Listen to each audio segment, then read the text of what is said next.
Bonsoir à tous, vous regardez 7 jours BFM, le magazine de reportage de BFM TV. Nous sommes ensemble pendant 2 heures comme tous les samedis. Au sommaire de cette première partie, le double visage de David Rameau. Le meurtrier présumé d'Angélique, père de famille, chauffeur de bus, très investi dans la vie de sa commune et dans l'école de son fils. Déjà condamné pour viol en 1996, qui est-il vraiment ? L'appel bouleversant d'une jeune femme de 22 ans au SAMU. En décembre dernier, Naomi Musenga a perdu la vie à l'hôpital de Strasbourg. La soif de justice de ses parents, les défaillances du dossier. L'escalade militaire entre Israël et l'Iran, l'inquiétude croissante de la communauté internationale, le danger d'une guerre ouverte, même si les deux pays ennemis disent vouloir éviter un embrasement dans la région. Analyse à suivre en plateau dans quelques instants. La GBL, la nouvelle drogue des clubs parisiens à l'origine de plusieurs comas dont l'un s'est soldé par la mort d'un jeune homme. Comment détecter cette drogue de synthèse? Les professionnels de la nuit et les autorités tentent d'alerter sur ce nouveau fléau. Il est presque 18h, nous sommes samedi 12 mai et vous regardez 7 jours BFM.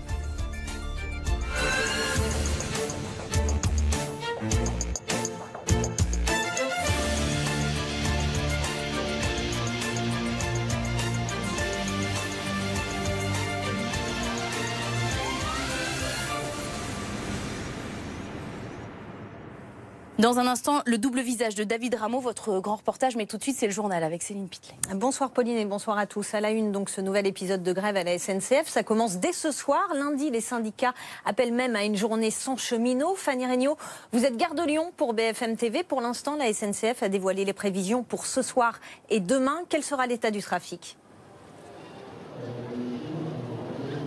Eh bien écoutez, le trafic sera encore perturbé à partir de ce soir et pour cette journée de dimanche, pour cette 9e vague de grève. Légère amélioration tout de même du côté des TGV par rapport au début du mouvement. Il y aura un TGV sur 2 demain. Pour les intercités, ce sera 1 sur 3. Les TER seront au nombre de 2 sur 5 seulement. Et puis on peut noter une amélioration aussi pour les Transiliens, puisqu'il y en aura 1 sur 2 pour demain dimanche. Un trafic qui pourrait être bien pire effectivement pour la journée de lundi, car les syndicats appellent à un lundi noir, à une très forte mobilisation pour cette 18e journée de grève. L'UNSA a prévenu, l'objectif c'est 0 train, même constat du côté de Sudrail, donc une forte mobilisation demandée alors que le taux de grévistes n'a jamais été aussi bas, moins de 15%, ça ce sont les chiffres de la direction de la SNCF. Ces chiffres ils sont contestés par l'intersyndicale, mais ce qu'il faut savoir c'est que les conducteurs de train notamment sont encore très mobilisés parce que c'est ce qui explique l'état du trafic. La direction de la SNCF a d'ailleurs annoncé bien qu'elle lançait une grande opération de réduction, de promotion pour l'été avec des billets et des abonnements à prix réduit. Le but bien sûr c'est de reconquérir le cœur des clients pour les grandes vacances de l'été. Merci beaucoup Fanny Regnault avec Lucille Caillé. On en sait plus ce soir sur la jeune femme candidate de Koh-Lanta qui dénonce une agression sexuelle sur le tournage du jeu d'aventure. Il s'agit de Candide Renard, la fille d'Hervé Renard. Le sélectionneur de l'équipe de foot du Maroc promet qu'il y aura une procédure judiciaire. Le tournage de la 19e saison de Koh-Lanta a été interrompu après ces accusations. Le candidat mis en cause dément, il n'est par ailleurs toujours pas rentré en France. Ils font l'objet de menaces depuis le décès de la jeune Naomi. Des agents du SAMU du Bas-Rhin ont décidé de porter plainte. On rappelle que Naomi est décédée après qu'une opératrice du SAMU n'ait pas pris au sérieux son appel à l'aide. La sécurité du centre d'appel a été renforcée. Le standard du SAMU a reçu ces derniers jours un certain nombre d'appels malveillants, effectivement, qui ont conduit d'une part nos agents à porter plainte et surtout qui nous ont conduit à prendre des dispositions de sécurité pour garantir la pleine sécurité de nos agents. Ces dispositions de sécurité ont porté en particulier sur la sécurisation du centre d'appel et d'autres dispositions sur lesquelles je ne m'étendrai pas pour en garantir la pleine efficacité. Emmanuel Macron en week-end au fort de Brégançon, dans le Var. Le président est accompagné de son épouse, Brigitte. Cela faisait plus de 5 ans qu'un chef de l'État n'avait pas dormi dans la résidence présidentielle du sud de la France. Certains se pressent au portail du fort pour apercevoir le président ou passer quelques messages. Maya Anaïs Yetaghen. Tôt ce matin, Daniel a enfourché son Solex, direction Brégançon. 45 minutes de cyclomoteur et le voilà devant le portail de la résidence du président. J'ai vu Jacques Chirac, j'ai vu Nicolas Sarkozy, j'ai vu le président Hollande aussi. Je les ai vus tous, quoi, pratiquement. Mais bon, j'aimerais bien voir le président Macron, on ne sait jamais. Je ne sais pas, à tout hasard, si vous voulez me recevoir, comme ça. Je vais au culot, pourquoi pas, on ne sait pas. Hein. Pas de chance pour Daniel, il ne croisera pas la route d'Emmanuel Macron. Ceux qui ont un message pour lui se rabattent sur la boîte aux lettres du fort et l'Élysée l'affirme, les courriers sont bien transmis. Certains viennent alors lui demander de l'aide contre une expulsion. Nous avons apporté une lettre avec tout le dossier, parce que ça fait depuis 2009 nous sommes en procès. C'est notre dernier recours avant d'être expulsés. D'autres viennent fêter en avance les 1 an de l'élection d'Emmanuel Macron. On remet tout simplement nos souvenirs de campagne, voilà, parce on s'est vraiment énormément investi pour cette campagne. Donc on a fait une cuvée Macron, on a créé une Macron mobile, donc on a transformé notre véhicule, voilà, avec des posters de Macron et on a sillonné la France. Aucune sortie n'est prévue pour ce week-end censé allier repos et travail pour le président. L'Élysée laisse entendre que le fort pourrait devenir un lieu privilégié pour les entretiens bilatéraux du chef de l'État. Les Irakiens votent ce samedi pour élire un nouveau parlement. Sa principale mission va être de superviser la reconstruction d'un pays dévasté après 3 ans de guerre contre l'État islamique. Pour ces premières élections post-Daesh, les bureaux de vote sont placés sous très haute sécurité. Un mot de votre météo. En France, 4 départements en vigilance orange, neige cette nuit et demain. Il s'agit de la Lozère, l'Ardèche, la Haute-Loire et le Cantal. Demain matin, le temps sera maussade et pluvieux. Les températures 3 à Aurillac, 9 à Paris et 15 pour Nice. Tout de suite, vous retrouvez Pauline Revenat, 7 jours BFM. Merci beaucoup Céline, on se retrouve nous dans 1 heure pour un prochain journal. Dans un instant, les 2 visages de David Rameau, le meurtrier présumé d'Angélique, déjà condamné en 1996 pour le viol de cette jeune femme. Il y a quelqu'un qui est arrivé derrière moi, avec un couteau sur la gorge et il y avait un casque de moto. Est-ce qu'il vous a dit quelque chose? De me laisser faire, sinon il allait me tuer. Et il a appuyé sur le couteau au niveau de la gorge. Et il a appuyé fort. Pourquoi vous vous en êtes sorti? Parce que je me suis laissé faire. Et puis cet appel déchirant, bouleversant de Naomi Musenga au SAMU. La jeune femme de 22 ans est décédée 6 heures plus tard. Sa famille veut maintenant comprendre. On a été choqués, comme beaucoup d'entre vous, choqués, très très choqués. Et puis, au départ, inopiné de notre enfant. Il y a un enregistrement qui nous foudroie. On a écouté nous 4. C'est douloureux déjà, c'est alarmant. Et puis, on a crié. Il fallait retenir le mur, les tables pour dire « c'était ça ». Ma fille a dû lutter comme ça. Restez avec nous, on revient dans une poignée de secondes.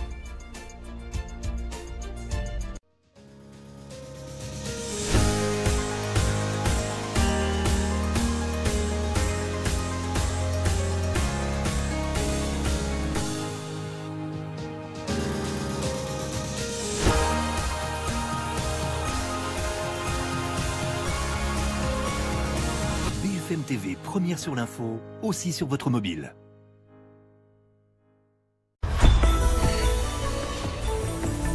Sur le web, retrouvez bfmtv.com.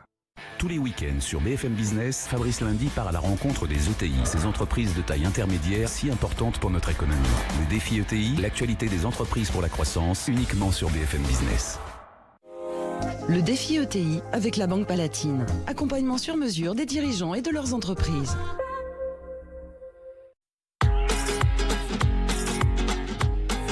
Dis papa, on conduit comment dans le futur ?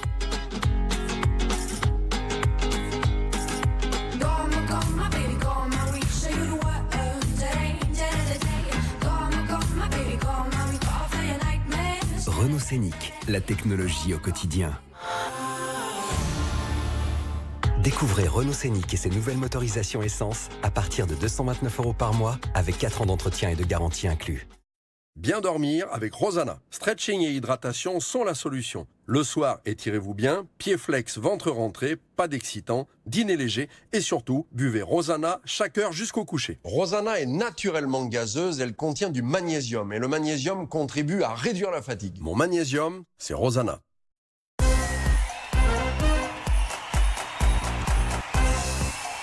a la tête, il a vu l'appel de Giroud, la frappe, la goal!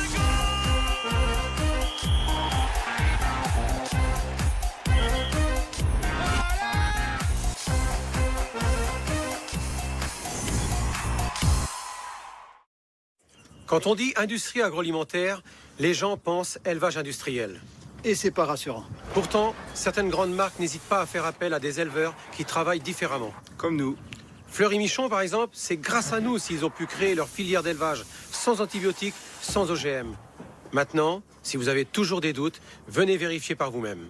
On vous attend. Venez vérifier sur fleurymichon.fr. Donc vous êtes sur meilleursagents.com et ici vous rentrez l'adresse. Versailles, avenue Roi. Vous mettez le nombre de chambres. 2328. Et vous cliquez sur voir mon estimation. Chérie, venez voir. Avec Meilleurs Agents, estimez gratuitement votre bien rapidement. Meilleurs Agents, numéro 1 de l'estimation immobilière en ligne.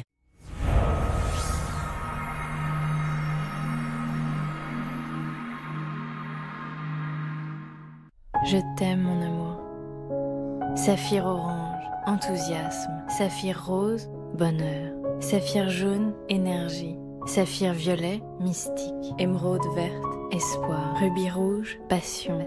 Saphir bleu, harmonie. Je t'aime. Mauboussin, capsule d'émotion.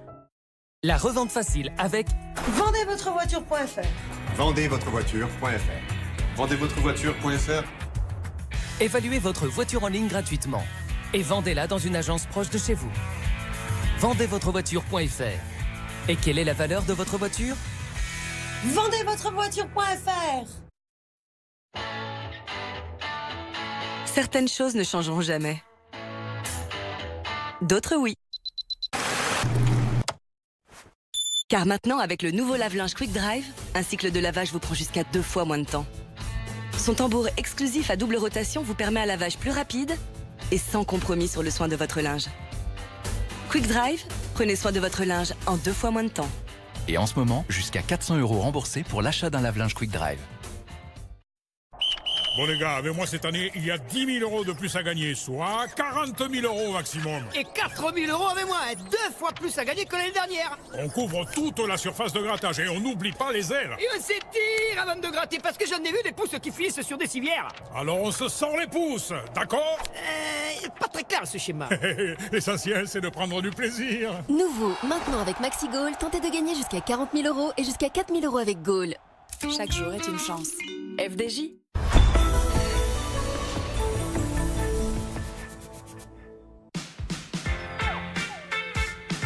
Retrouvez votre programme avec aramisauto.com, vente de voitures d'occasion reconditionnées.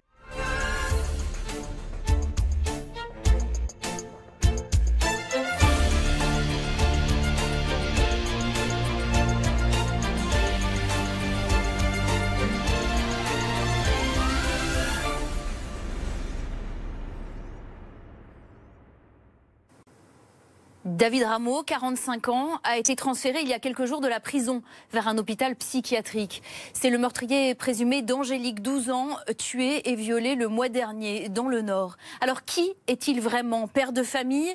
Chauffeur de bus, très actif dans sa commune, apprécié des parents d'élèves. L'homme a déjà été condamné en 1996 pour viol et agression sexuelle. Qu'a-t-il fait pendant toutes ces années? Le double visage de David Rameau. Enquête de Natacha Rios, Kelly Lafin, Baptiste Besson, Julie Papet et toutes les équipes BFM TV. Dans cette école de Vambrechy, les parents d'élèves sont encore abasourdis. Tous connaissaient le meurtrier présumé d'Angélique, David Rameau, le père d'un petit garçon scolarisé ici, en CE2. Le directeur de l'établissement le côtoyait régulièrement. On se connaît bien, c'est une petite ville, donc on se croise souvent et il y avait des liens assez forts qui avaient été établis entre les familles, notamment les familles de CE2 où ils se fréquentaient pas mal. Et oui, bien sûr, et c'est un monsieur à qui je serrais la main régulièrement, il était souvent dans l'établissement quand on ouvre la grille. Tony est lui aussi le papa d'une petite fille élève de CE2. Il discutait souvent avec David Rameau en allant déposer les enfants. À la veille des vacances, il l'avait écouté raconter ses envies et ses projets d'avenir. Il y avait pour ambition de partir de là où il habitait. Il y avait acheté une autre maison qui était en construction. Il allait faire la brocante de la commune. Il était agréable, il était content d'être en vacances. Donc on y revient, on n'en revient pas tout simplement. Tony partageait quasiment tous les jours le chemin du retour avec cet homme qu'il trouvait très sympathique. Il était très décontracté, calme, quelqu'un qui zen, parce que je vous dis souvent, il était en bermuda ou t-shirt, puis je lui disais bonne journée, puis voilà, bon courage, il allait travailler, et puis voilà, nos chemins se séparaient là. C'est ici que David Rameau habitait, ici aussi que lors de ses aveux effroyables en garde à vue, il dit avoir emmené la petite Angélique pour la violer et la tuer. Comment ce père de famille insoupçonnable aurait-il pu commettre un tel crime?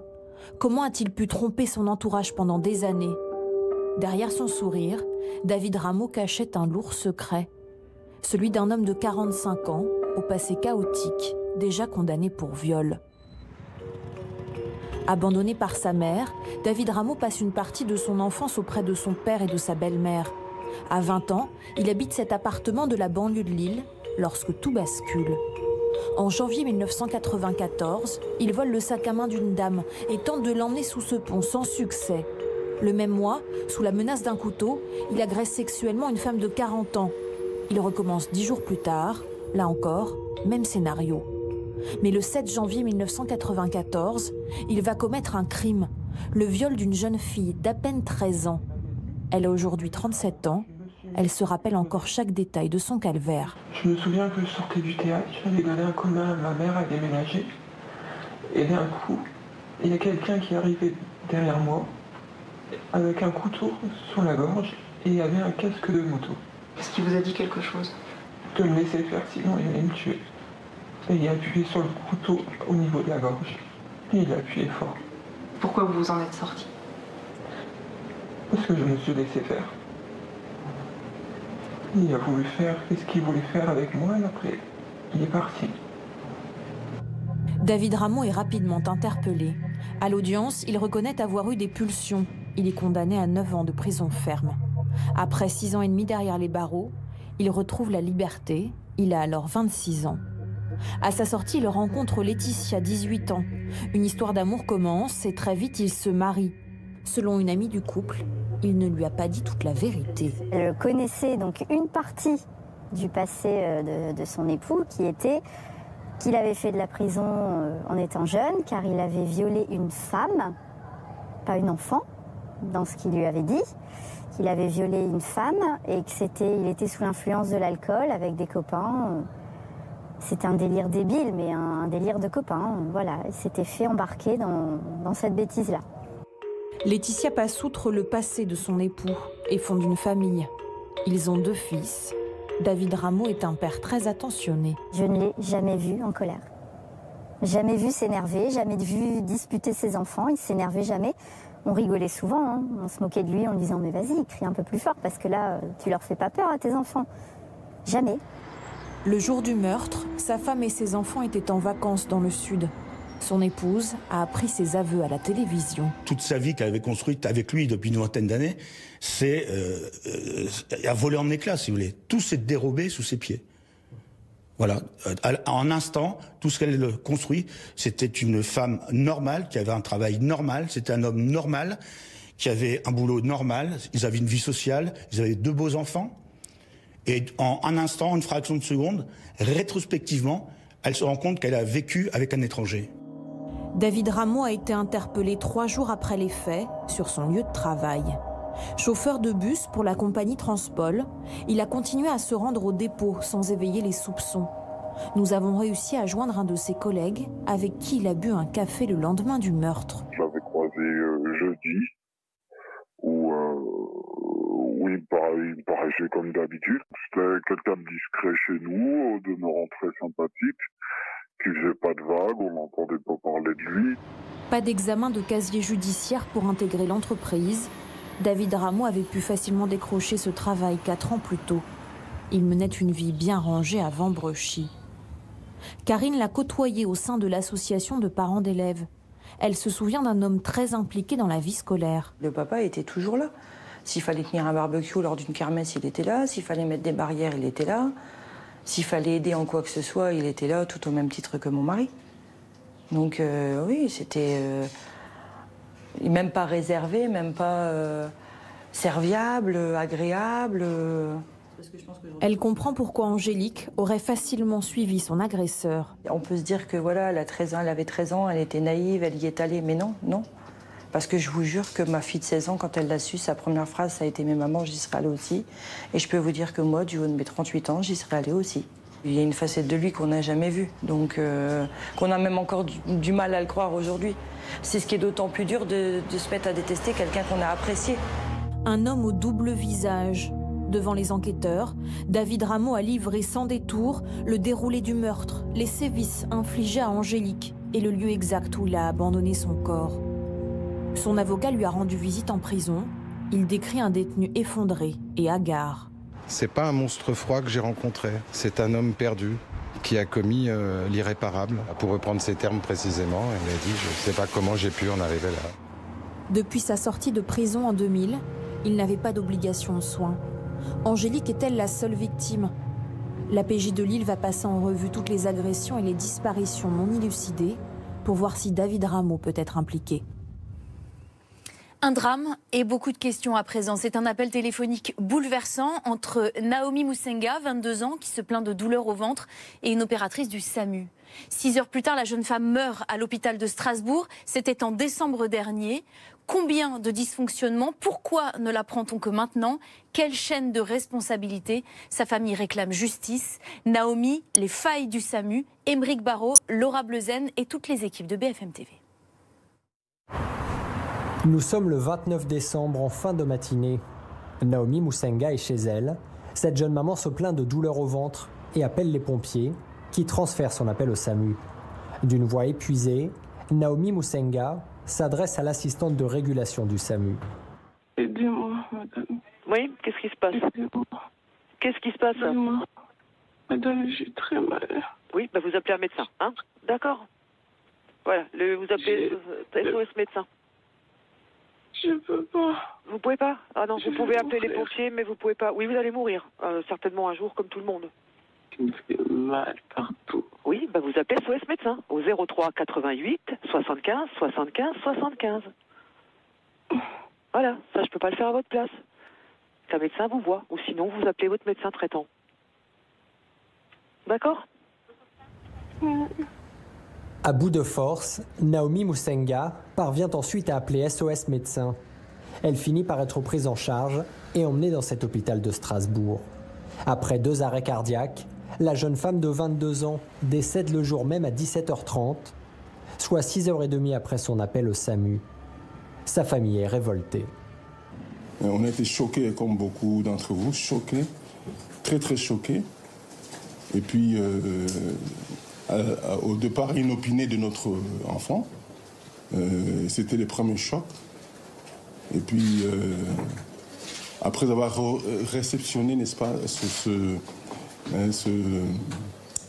cassette, 3 jours après, quand j'ai eu le courage de l'écouter, encore une fois très choqué.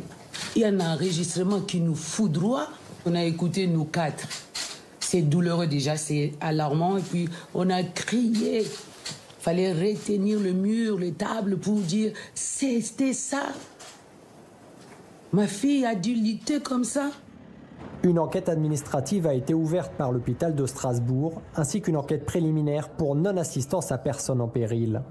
Les spécialistes considèrent d'ores et déjà qu'il s'agit d'un grave dysfonctionnement. L'assistante de régulation médicale ne transmet pas l'appel au médecin régulateur. D'elle-même prend la décision de renvoyer cette jeune femme vers SOS médecin, alors que tout appel arrivé au SAMU doit être transmis au médecin qui, lui seul, par un interrogatoire médical, va avoir la possibilité, la capacité de décider des suites à donner à cet appel. Cette opératrice a raccroché. Donc je sais déjà en tant que ministre et en tant que citoyenne que la procédure normale de traitement d'appel n'a pas été suivie. Alors une prise en charge plus rapide aurait-elle pu sauver Naomi Moussenga? Impossible de le dire pour le moment. L'autopsie évoque une hémorragie interne dont la cause est pour l'instant inconnue. Une certitude, il s'agissait d'une urgence absolue.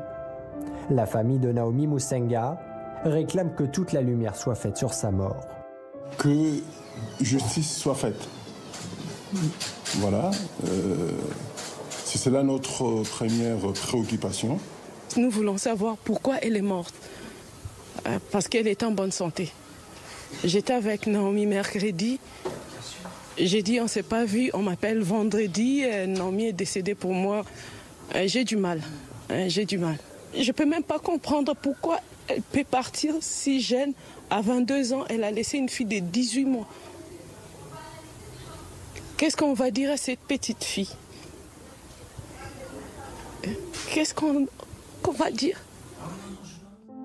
La famille de Naomi Musenga a porté plainte. Elle ne veut pas accabler l'assistante de régulation du SAMU uniquement et pointe une chaîne de responsabilité. Mais selon l'avocat de la famille, la conversation interpelle. Quels critères ont guidé l'opérateur pour considérer qu'il n'y avait pas urgence? Quand on écoute l'enregistrement qui est choquant, on ne constate aucune question médicale qui permet de poser un diagnostic d'urgence ou pas. C'est ce qui interpelle la famille. Au-delà du cynisme, mettez-vous à la place de la famille qui écoute cet enregistrement, qui entend la voix très faible de leur enfant, et l'opératrice qui lui parle sur le ton sur lequel elle lui a parlé, le ton d'indifférence sur lequel elle lui a parlé. L'assistante de régulation du SAMU est aujourd'hui suspendue. Cette ancienne ambulancière travaille depuis 4 ans au SAMU. Le 29 décembre dernier, elle avait accepté de remplacer un collègue malade sur son jour de repos. Elle est ennuyée, elle est embêtée, elle ne pensait pas que ça allait si loin. Elle regrette évidemment ses propos. Elle a effectivement été volontaire pour plusieurs missions, entre autres bien sûr, elle a travaillé 3 jours sur 4. Elle était évidemment, comme tous ses collaborateurs et comme tous ses collègues, dans une pression psychologique telle que le 29, évidemment, elle a mal parlé, ça, elle le reconnaît. Mais à côté de cela, comment trier sur des milliers d'appels, qui dit vrai, qui dit faux? Chaque année, en France, le SAMU reçoit 25 millions d'appels d'urgence, un chiffre qui a doublé depuis 10 ans. Quant à l'opératrice de régulation du SAMU qui a pris l'appel, elle a été suspendue mercredi à titre conservatoire. Son avocat décrit une femme bouleversée. Dire que ma cliente qui est opératrice, d'accord, s'est trompée, oui, bien sûr, mais de dire qu'elle est la seule responsable, que dans ce mécanisme-là, elle a traité ce cas à la légère. Quand vous avez quelqu'un qui vous appelle, qui vous décrit, et que votre rôle, c'est de filtrer. C'est son rôle. D'accord? Parce que derrière, vous n'avez que 2 médecins. En réalité, aujourd'hui, la prise en charge de l'urgence, c'est ce mécanisme-là qui est prévu.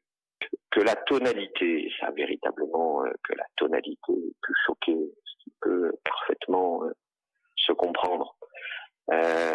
Mais je dirais que dès le départ, en réalité, en tout cas pour ma cliente, elle est sur une douleur abdominale et c'est là où en réalité son jugement, malheureusement, son jugement est faussé. Aujourd'hui, c'est une femme bouleversée et qui comprend bien évidemment le chagrin et la colère de la famille, bien évidemment. Quand Donald Trump décide de se retirer de l'accord sur le nucléaire iranien signé en 2015, c'était mardi dernier. S'ouvre ensuite une période d'incertitude et de vives tensions entre l'Iran et Israël. Alors, que contenait précisément cet accord? Quelles conséquences sur l'échiquier diplomatique? Pourquoi le président américain a choisi l'option la plus dure contre l'Iran? Trump, l'imbroglio iranien, Émeric Barraud, Laura Bleuzen et toutes les équipes de BFM TV. Pas de tweet comme à son habitude, mais une allocution solennelle à la Maison-Blanche. Donald Trump choisit la manière forte, le retrait de l'accord jugé désastreux selon lui.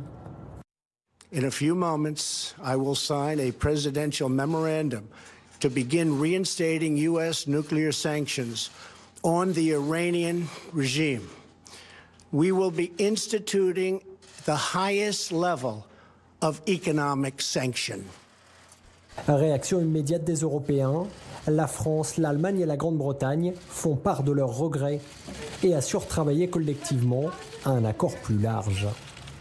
Cet accord sur le nucléaire iranien signé en 2015 semble de plus en plus menacé. Ce 14 juillet 2015 à Vienne, la photo est pourtant historique.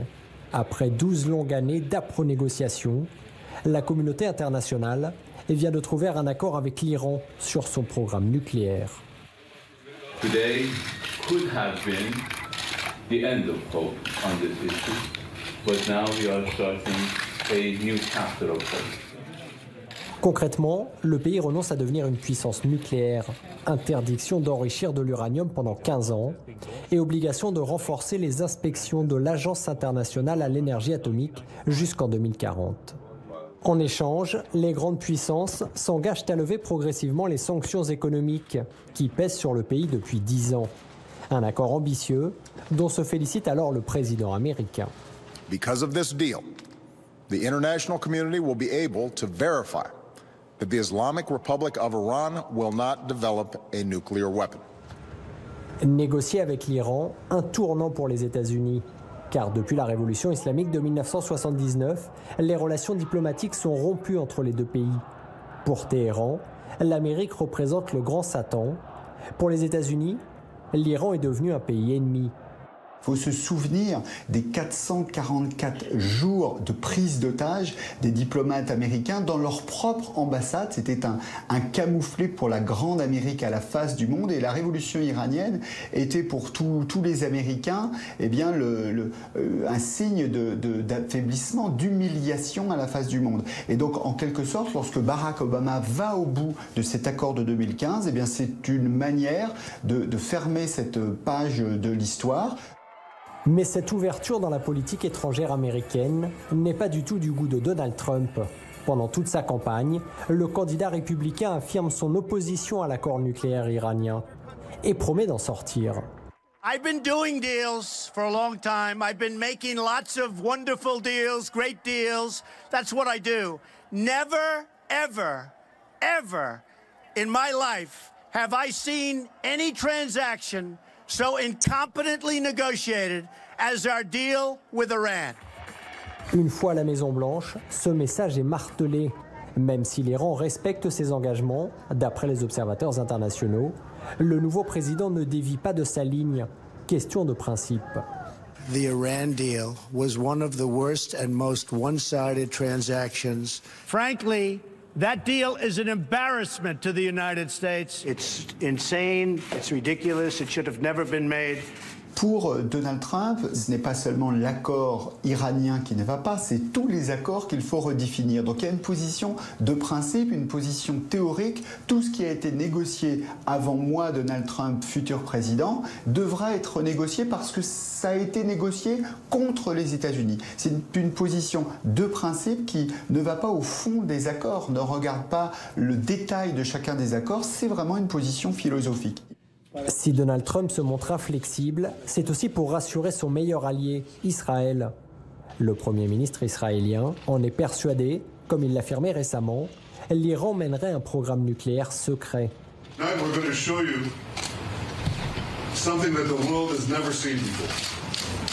Pour Israël comme pour les États-Unis, il faut donc se montrer plus ferme avec l'Iran, notamment sur les missiles balistiques. L'Iran a continué à développer des missiles qui permettent d'atteindre l'ensemble de la région et qui menacent donc des pays comme Israël ou d'autres et qui constituent effectivement une source d'inquiétude dans toute la région. Des missiles balistiques qui ne sont pas dans l'accord. Donc l'Iran dit, nous avons le droit de fabriquer nos missiles, nous sommes un pays indépendant et comment pourrait-on nous l'interdire ? L'offensive de charme d'Emmanuel Macron lors de sa visite d'État n'aura donc pas suffi à infléchir la position de Donald Trump. Alors que l'Iran et ses 80 millions d'habitants commençaient à sortir de 10 années d'embargo, ce retrait américain ouvre désormais une longue période d'incertitude. Avec nous en plateau, Amélie Chély, sociologue spécialiste de l'Iran, auteur de l'Iran, autopsie du schisme aux éditions du CERF. Merci d'être avec nous. Tout part de cet accord, de ce retrait des États-Unis. Il s'ensuit une escalade de violence, tirs de roquettes, représailles entre Iran et Israël. Alors, l'Iran et Israël, on les présente souvent comme les meilleurs ennemis de la région. Mythe ou réalité, quelle est la réalité concrète sur le terrain? D'abord, il faut bien désolidariser l'escalade à laquelle on est en train d'assister avec le retrait de Donald Trump des accords. C'est-à-dire qu'on sait que la guerre était menée en fait entre l'Iran et Israël sur le territoire syrien. Par exemple, le 9 avril, puis le 30 avril, il y a eu des bases iraniennes qui ont été attaquées par les Israéliens. En fait, on est dans une continuité logique. Donc il n'y avait pas pas de conséquences logiques du retrait américain? Pas plus que ça, effectivement, c'est le timing qui laisse à penser que le timing, et puis pour beaucoup d'analystes, l'idée aussi qu'il y a un blanc-seing qui est donné à Benjamin Netanyahou par les Américains du fait de leur retrait des accords. Mais effectivement, les accords donc, ne concernent que le nucléaire. Comme ça a très bien été dit aussi, il ne s'agissait absolument pas d'encadrer le programme de développement de missiles balistiques. Et c'est pour cette raison d'ailleurs que the deal was a bad deal. Hein, une des raisons qui a été assez régulièrement avancée. Alors, vous êtes spécialiste de l'Iran. Comment réagissent justement les Iraniens? Que cherche précisément l'Iran en tirant des roquettes sur le plateau du Golan précisément? Répondre, en fait, comme je vous le disais, on est dans une continuité logique d'attaque de bases militaires. Effectivement, pour la classe militaire et de renseignement israélienne, l'Iran représente un danger à deux égards. D'abord, la nucléarisation, mais il faut bien rappeler que pour la classe militaire et de renseignement, le JCPOA était une bonne chose pour les Israéliens. C'est plus la classe politique qui visait en fait une volonté d'interdire à l'Iran en fait de se nucléariser, même civilement. Donc en fait, on est dans cette continuité, dans ce continuum logique là. Est-ce que la carte diplomatique est encore jouable, je vais vous demander, ou est-ce que ce n'est pas les arguments économiques qui sont les plus efficaces aujourd'hui? Alors, il y a de ça. Vous me posiez la question de savoir comment les Iraniens recevaient les choses. Alors, on est dans un très grand paradoxe. On sait que depuis décembre-janvier, il y a donc une vague de protestations en Iran qui s'est calmée, mais qui est toujours là. Au départ, c'était pour des raisons économiques, et puis progressivement, on a vu des raisons sociétales et de mœurs apparaître. Et les raisons de mœurs sont toujours bel et bien présentes. On a encore beaucoup de mouvements où les femmes s'affichent sans voile et postent ces vidéos sur les réseaux sociaux. Donc la situation est paradoxale parce qu'il y a une partie du discours des conservateurs qui consiste à dire, vous voyez, les États-Unis n'étaient pas un interlocuteur fiable qui commence à justement revivre. Et à côté de ça, il y a cette vague d'émancipation des mœurs. Donc, ils sont en train de reconstruire un discours qui va prendre d'un côté, et on espère qu'il demeurera néanmoins minoritaire, des éléments du discours des conservateurs et en même temps des éléments du discours des modérés. Merci beaucoup Amélie Chély, je le rappelle, auteur de Iran, autopsie du schisme politique, publié aux éditions du CERF. La GLB à présent, la nouvelle drogue de synthèse, cousine du GHB que l'on surnomme la drogue du violeur, un solvant chimique qui fait des ravages dans les clubs parisiens. J'ai un pote, un soir il est sorti, il avait une grosse semaine de boulot et après il m'a dit j'aurais dû me méfier, il a pris mais peut-être 1,3, c'est pas grand chose, voilà. Et au bout de 20 minutes, il s'est écroulé, quoi. À un moment donné, ça tourne, on perd complètement l'équilibre, on s'endort, les yeux se ferment, on n'arrive pas à rester éveillé, et puis on tombe. Restez avec nous, on revient juste après la pub.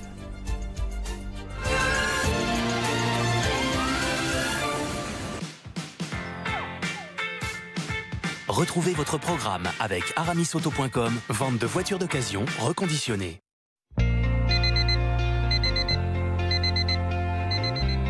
Il est bientôt 6h. Merci d'être avec nous sur BFM TV.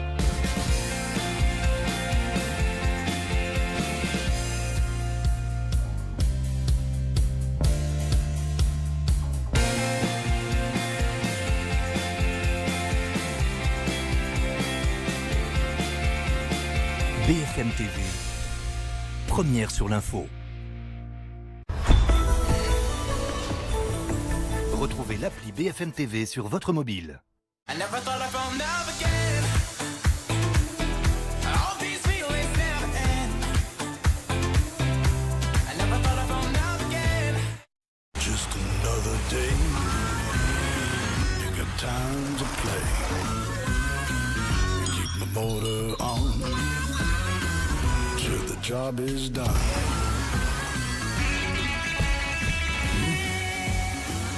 Tough work, tough work.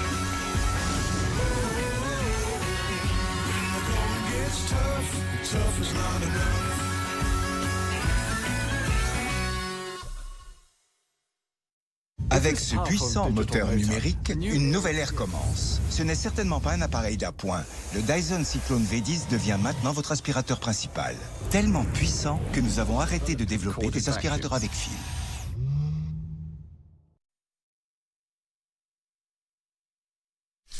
Retrouvez toute la précision de la cuisson des chefs chez vous. Grâce à la sonde de température programmable de ma plancha Précision, la cuisson de mes viandes est toujours parfaite. Plancha Précision de Riviera et Bar, goûtez à la perfection. Tu as toujours eu ce regard unique sur le monde qui t'entoure. Peu importe le challenge. Tu as choisi la spontanéité et l'ouverture d'esprit au lieu du conformisme. Tu as su tracer ta propre voie. Celle qui fait de toi qui tu es. Et la route est encore longue et pleine de surprises. Maîtrisez votre trajectoire. Renault, partenaire officiel du Festival de Cannes.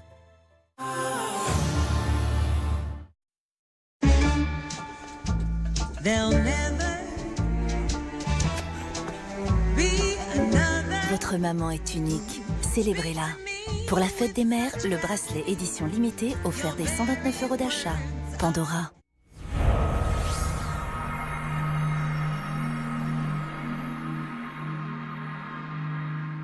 Voici la Citroën C3 de Martin. Elle aurait pu être aussi comme ça, ou bien comme ça. Et là, c'est Martin. Il aurait pu être comme ça, ou bien comme ça. Mais en fait, Martin, lui, il est plutôt comme ça. Citroën C3, avec 36 combinaisons de personnalisation. Citroën. En mai, profitez de Citroën C3 graphique à partir de 12 490 €. Regarde bien sa tête quand je vais dire combien on paye notre assurance auto. Hé, salut! Alors 2 fois moins cher. Tu la payes 2 fois moins cher que nous! Avec meilleurtaux.com, comparez les assurances auto et économisez en moyenne 335 €. Alors, c'est qui le meilleur? En ce moment, meilleurtaux.com vous offre un mois d'assurance auto. 3945, bataille sous les mers, demain à 20h50 sur RMC Découverte. La revente facile avec vendezvotrevoiture.fr. Vendezvotrevoiture.fr. Vendezvotrevoiture.fr. Évaluez votre voiture en ligne gratuitement et vendez-la dans une agence proche de chez vous. Vendezvotrevoiture.fr. Et quelle est la valeur de votre voiture? Vendezvotrevoiture.fr.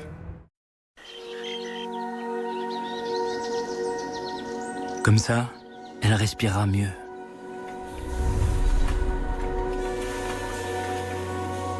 Et c'est parti pour le tour du monde. Économiser sur tout, oui, sauf sur le beau. Un jour peut-être, même les gratte-ciels seront en bois.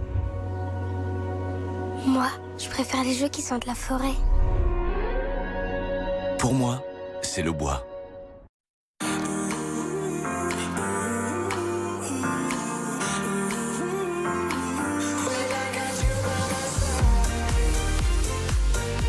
Trouvez le plus beau cadeau pour la plus belle des mamans. Avec Swarovski.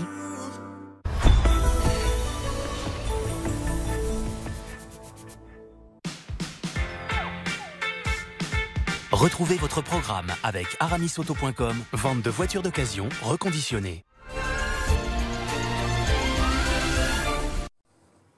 Retenez ces initiales GBL, gamma-butyrolactone, un solvant destiné à nettoyer les jantes des voitures, aujourd'hui de plus en plus utilisé par les fêtards pour ses pouvoirs euphorisants.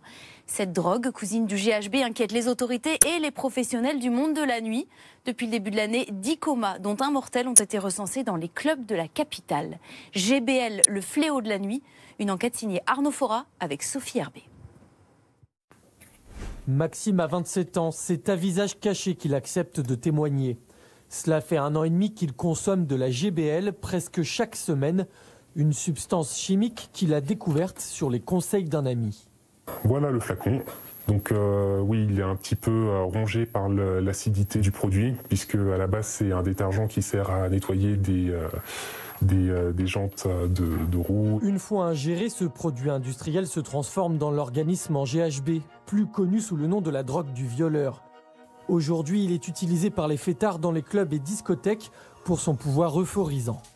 C'est un peu comme une ivresse alcoolique, ça va mettre le corps dans un état de très grande relaxation et ensuite ça provoque une désinhibition qui permet de mieux aller vers les autres. On a l'impression que tout le monde devient beau, tout le monde devient très gentil. Maxime verse le produit dans un verre d'eau, millilitre par millilitre. Je commence par récupérer 1 millilitre.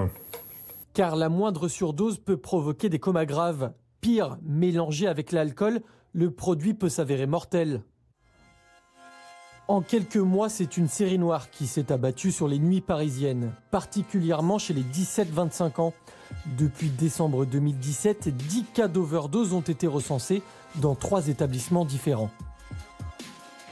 Cyril a 35 ans, Kevin 27 ans.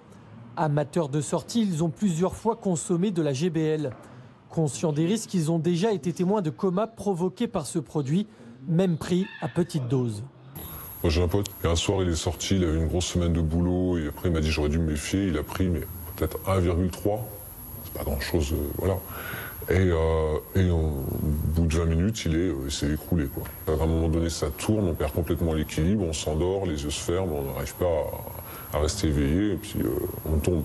Une perte de conscience de quelques heures, un phénomène tellement répandu qu'il a même un nom, le G-Hole, comprendre tomber dans un trou. C'est vraiment grave, l'effet de G-Hole à répétition, à force d'en consommer tous les week-ends, peuvent arriver beaucoup plus vite, beaucoup plus fort, et il y a un moment, on va plus se réveiller. Donc il faut vraiment faire attention à ça. Car le 10 mars dernier, une soirée a viré au drame. Dans cet établissement, lors d'une fête, 2 jeunes hommes ramassent ce qu'ils pensent être une bouteille d'eau. Elle contient en fait de la GBL. Après avoir bu une simple gorgée, ils tombent dans le coma. L'un d'eux, âgé de 24 ans, ne se réveillera pas. Ce drame a bouleversé la vie de Ricardo Esteban. Il est le patron du lieu où le jeune garçon est mort. C'est la première fois en 25 ans qu'il est confronté à une telle tragédie. Tout d'un coup, la mort s'invite dans des lieux de fête. À partir du moment où ça arrive dans des lieux d'innocence, ça tue l'innocence. Ça tue. Moi, je suis complètement dévasté par ce qui est arrivé chez moi parce que je me dis, jamais j'aurais pu imaginer que ça m'arrive. Toute la profession est concernée. Ce jour-là, aux côtés de Ricardo, des dirigeants de clubs ou de bars sont réunis pour échanger et discuter. Ils sont accueillis par la patronne des lieux. On trouve important de vous accueillir pour discuter de ces problèmes qui nous touchent tous et qui sont vitaux. Et en tant qu'exploitante, je comprends ce que vit Ricardo du Petit Bain et c'est la chose la plus terrible qui puisse arriver à un exploitant que quelqu'un décède chez lui. Cette intervenante des hôpitaux de Paris est venue pour informer sur cette drogue qu'ils connaissent mal. Comme c'est un anesthésique, son rôle en fait, c'est de nous mettre dans un coma pharmacologique, une perte de conscience pharmacologique. C'est l'effet recherché de tout anesthésique. Donc on va avoir une perte de conscience, mais aussi un effet de dépresseur respiratoire, et c'est là le danger. Elle va ensuite questionner la salle sur les réflexes à avoir. Quand vous devez faire face à un coma GBL, par exemple, comment vous faites? Je suis désolée de vous poser cette question, parce que si ça se trouve, elle n'est pas très bienvenue, mais voilà. Le silence de la salle en dit long. Chacun reconnaît son impuissance. On est un peu désarmé, c'est-à-dire qu'on n'a pas beaucoup d'informations. À part appeler les secours, on ne sait pas vraiment quoi faire. Donc, en tout cas, ce genre d'initiative et de réunion, c'est très le bienvenu pour nous parce qu'on se sent en effet très seul. Appeler les secours est une évidence, mais cela les expose aussi à des sanctions. Car en cas de décès ou de coma, le patron de l'établissement peut se retrouver sous le coup d'une fermeture administrative. C'est ce que risque Ricardo, le patron du Petit Bain. Une injustice selon lui, car la présence de GBL est indétectable. Il n'y a pas de détecteur de GBL. On peut mettre des portiques pour détecter des armes. Ça, on ne peut pas le détecter. Donc il y a un besoin d'information, même auprès des jeunes, qui comprennent ce que c'est que ce produit, qui comprennent sa dangerosité, et qu'on nous explique, nous, est-ce qu'on peut faire quelque chose de plus que ce qu'on fait. Moi, ça me semble impossible aujourd'hui d'aller au-delà de ce qu'on peut faire. En région parisienne, les cas de coma ont triplé en 3 ans. Cette drogue s'est banalisée car elle n'est pas chère et facile d'accès. Pour Maxime, qui consomme plusieurs doses par semaine, c'est l'affaire de quelques clics sur Internet. Donc sur Google, c'est simple, quand on tape Buy GBL, voilà, commander ou acheter de la GBL en France, donc voilà, je vais ouvrir les onglets. Ça, c'est un site, par exemple, qui propose de la GBL. Vous pouvez l'acheter par bidon de plusieurs litres. Là, ici, il y a un bidon de 10 litres, de 20 litres. Donc voilà, ça, c'est un site. Là, vous en avez un autre. Et c'est des sites qui sont destinés à qui, en fait? Ce sont des sites qui vont s'adresser à des magasins de bricolage ou à des mécaniciens. Depuis 2011, ces sites n'ont théoriquement plus le droit de vendre ce produit à des particuliers. Un acte puni de 3 ans de prison et 45 000 € d'amende.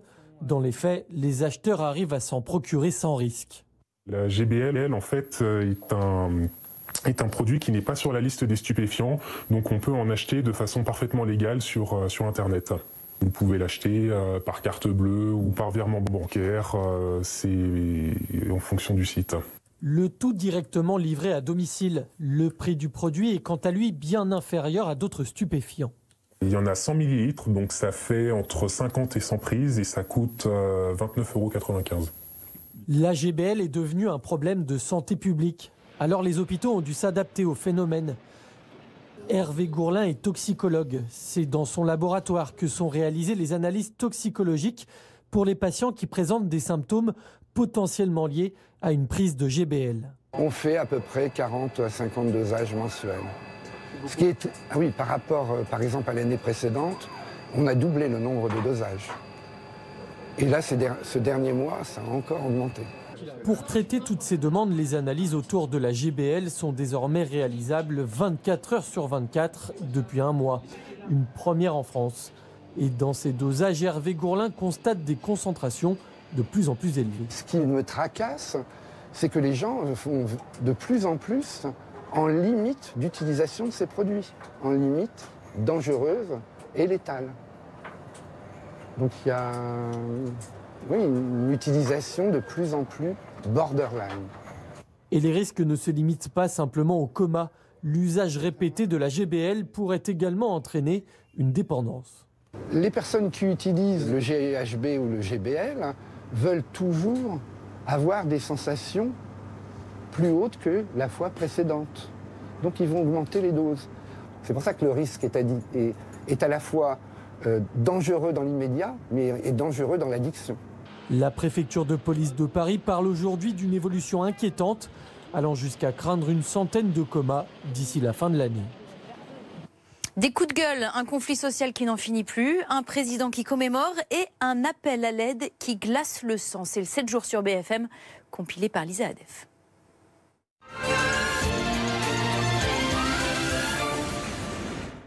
Édouard Philippe a reçu aujourd'hui les syndicats de cheminots. Le Premier ministre se dit prêt à discuter certains amendements, mais sans changer le fond de la réforme. Le gouvernement avait pris 3 décisions validées par l'Assemblée nationale à une très large majorité sur lesquelles nous ne reviendrions pas.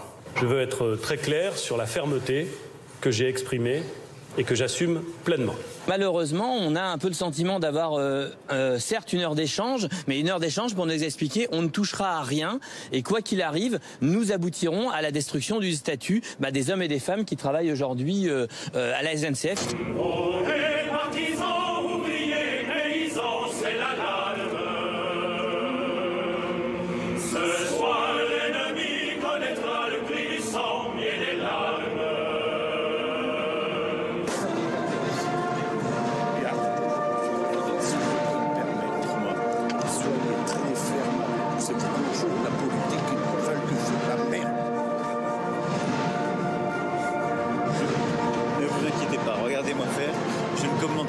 Pas ce que vous avez dit, mais tout le monde peut s'exprimer, mais il faut qu'il y ait un peu d'ordre. En tout cas, on continue. Oui, on avance. Okay. Merci à vous d'être là. Le parquet de Strasbourg a donc décidé d'ouvrir une enquête pour non-assistance à personne en péril après la mort de Naomi Musinga. Cette jeune fille de 22 ans est décédée parce que son appel au SAMU, appel de détresse, n'a pas été pris au sérieux. Voilà, vous appelez SOS médecin. Je peux pas. Vous pouvez pas? Ah non, vous pouvez appeler les pompiers, mais vous pouvez pas. Oui, vous allez mourir, certainement un jour, comme tout le monde. Elle ne sera hospitalisée que plusieurs heures plus tard et décédera le soir même. C'est surprenant, c'est cynique, c'est indigne, mais ce serait peut-être trop facile en fait de charger uniquement l'opératrice. On ne peut pas parler de cette façon-là à un patient, à une personne qui est en détresse. Ça, c'est sûr. Et deuxième point, on doit respecter une procédure. Iran-Israël, la guerre des missiles et roquettes est déclarée. L'Europe s'inquiète de l'escalade, d'autant qu'on ne peut pas compter sur les États-Unis. C'est ce que dit Angela Merkel. La télévision syrienne retransmet en direct les détonations entendues dans la ville. Des frappes israéliennes sur des positions iraniennes. L'Iran a franchi une ligne rouge. Notre réaction a été en conséquence. L'armée israélienne a mené une attaque de grande envergure contre des objectifs iraniens en Syrie. L'action iranienne, elle, a échoué. Aucune roquette n'a atterri en territoire israélien. Vous allez voir sur l'écran un tableau. Regardez ce tableau, dites-moi ce que vous voyez. Une grenouille. Eh ben, c'est Pas du tout une grenouille, ce sont des êtres humains que vous voyez se déplacer. Il y en a qui font très très bien la grenouille. Qui font très bien la grenouille, un singe là. Donc ce sont des êtres humains dont le corps a été peint avec de la peinture UV, c'est ce qui fait ces couleurs un peu flamboyantes. Donc le jeu c'est de les retrouver. Fabien est pas d'accord. Là la dame est couchée au-dessus. D'accord, très bien. Et c'est un travail volontaire pour en faire, parce que moi ça m'amuse quand même. Quelques concerts et à chaque fois un comité d'accueil qui proteste contre le retour sur scène de Bertrand Cantat, dont le passé ne passe pas. On n'oublie pas qu'il a tué une femme, qu'il l'a rouée de coups. Cette femme en est morte. Il a poussé au suicide une autre femme. Remettons en lumière les femmes qui sont mortes sous les coups. N'oublions pas leurs histoires. Quand l'Iran et Israël attisent les tensions au Proche-Orient, jusqu'où cela peut-il aller? La carte diplomatique est-elle encore jouable? Notre système de défense aérienne a intercepté et détruit une grande partie des missiles israéliens qui nous ont attaqués à l'aube et qui étaient dirigés dans plusieurs directions. La seule question qui se pose, c'est pourquoi il y avait des troupes iraniennes à 1600 km de l'Iran. L'Iran n'a rien à faire ici. La seule raison pour eux d'être ici, c'est de nous vouloir du tort. Et nous allons nous défendre. Nous, notre peuple et notre souveraineté avec tous les moyens nécessaires. 7 jours revient avec tous ces reportages. Ne bougez pas, c'est juste après la pub.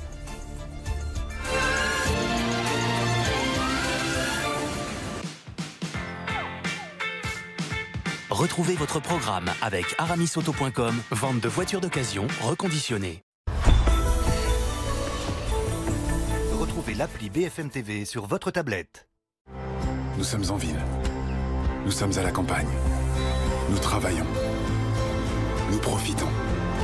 Nous sommes déjà à plus de 11 millions. Et ce n'est qu'un début. Nous choisissons la beauté, l'avenir. Nous sommes ce que nous choisissons. Nous choisissons l'hybride. Et si vous passiez à l'hybride, estimez la valeur de votre véhicule sur toyota.fr et profitez de la prime à l'hybride Toyota de 3 500 € sur le Toyota CHR. Je t'aime mon amour. Saphir orange, enthousiasme. Saphir rose, bonheur. Saphir jaune, énergie. Saphir violet, mystique. Émeraude verte, espoir. Rubis rouge, passion. Saphir bleu, harmonie. Je t'aime. Mauboussin, capsule d'émotion.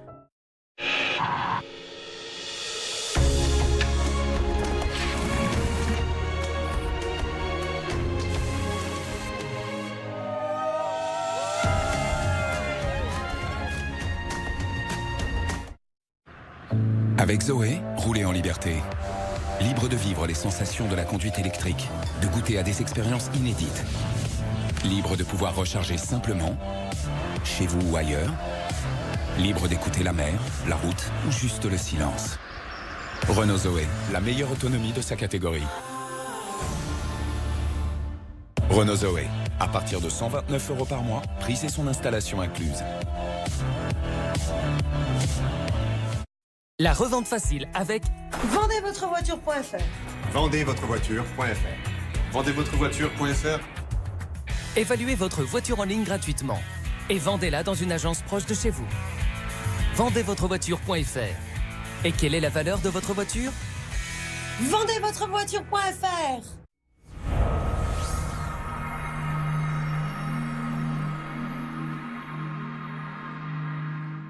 Hey Jürgen, belle voiture. Est-ce que je peux l'essayer? Bien sûr. L'Opel Grandland X, avec système anti-patinage adaptatif IntelliGrip. Merci. De rien. Attends, mais t'as la même voiture? Oui, mais la mienne est propre. Opel Grandland X, les grandes émotions d'un SUV allemand pour tous. Et vous, quand est-ce que vous l'essayez? Retrouvez toute la précision de la cuisson des chefs chez vous. Grâce aux 2 thermostats indépendants de ma planche à grill, je cuis simultanément et parfaitement tous mes aliments. Planche à grill de Riviera et Bar, goûtez à la perfection. Goûtez l'excellence, l'Or Espresso. Maintenant dans une capsule aluminium, compatible avec votre machine espresso à capsule. L'Or, sans doute le meilleur café du monde.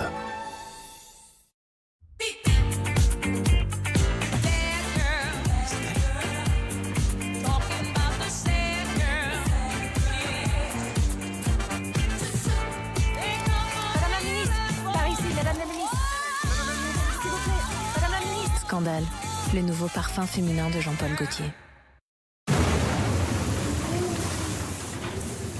On y va? T'es vraiment sûr? Non, t'as raison. Je vais aller mettre un pull. C'est mieux. On peut douter de tout, mais pas de sa Volkswagen. Trouvez votre Volkswagen idéal en faisant notre test sur Volkswagen.fr. Volkswagen.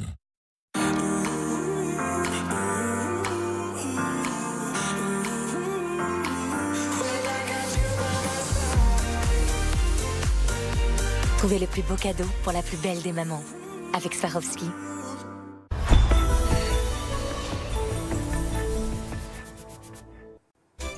Merci d'être avec nous. Vous regardez 7 jours BFM, le magazine de reportage de la rédaction de BFM TV. Nous sommes ensemble jusqu'à 20h, comme tous les samedis. Au sommaire de cette deuxième partie, le retour impossible sur scène de Bertrand Cantat, l'ex-chanteur de Noir Désir dont le passé judiciaire ne passe pas. Plusieurs dates de concerts annulées, une tournée plus que perturbée. Peut-il prétendre à une vie publique ? Pendant que certains manifestent, d'autres sortent de leur silence pour prendre sa défense. L'Iran et Israël au bord de l'abîme, en équilibre instable suite au retrait des États-Unis de l'accord sur le nucléaire iranien. Faut-il craindre de nouvelles attaques ? Quel avenir géopolitique au Proche-Orient ? Un an après son arrivée à l'Elysée, Emmanuel Macron est-il de droite ? Lui qui se présentait comme un candidat ni de droite ni de gauche, comment gouverne-t-il ? Et selon quel centre de gravité ? Et puis, une semaine avant le mariage le plus attendu de l'année, celui du prince Harry et de Meghan Markle, le biographe Andrew Morton raconte, lui, une femme forte, déterminée et ambitieuse qui fait bouger les codes de la monarchie britannique. D'Hollywood à Buckingham, c'est la rencontre 7 jours. Il est 19h, nous sommes samedi 12 mai, vous regardez 7 jours BFM.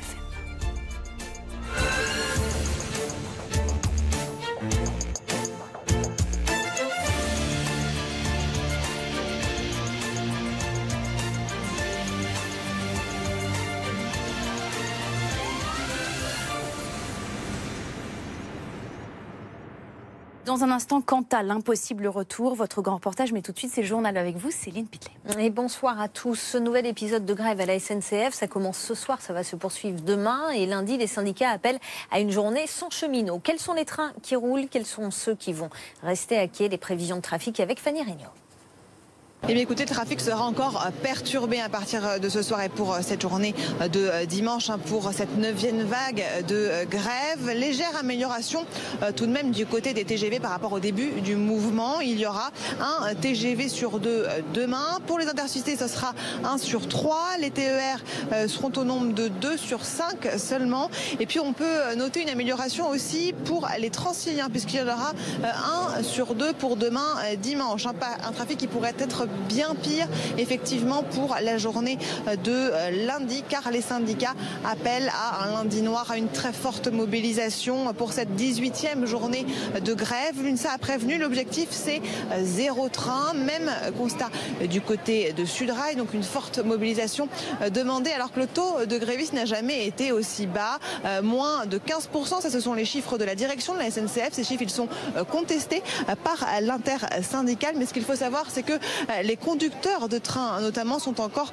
très mobilisés parce que c'est ce qui explique l'état du trafic. La direction de la SNCF a d'ailleurs annoncé bien qu'elle lançait une grande opération de réduction, de promotion pour l'été avec des billets et des abonnements à prix réduit. Le but bien sûr c'est de reconquérir le cœur des clients pour les grandes vacances de l'été.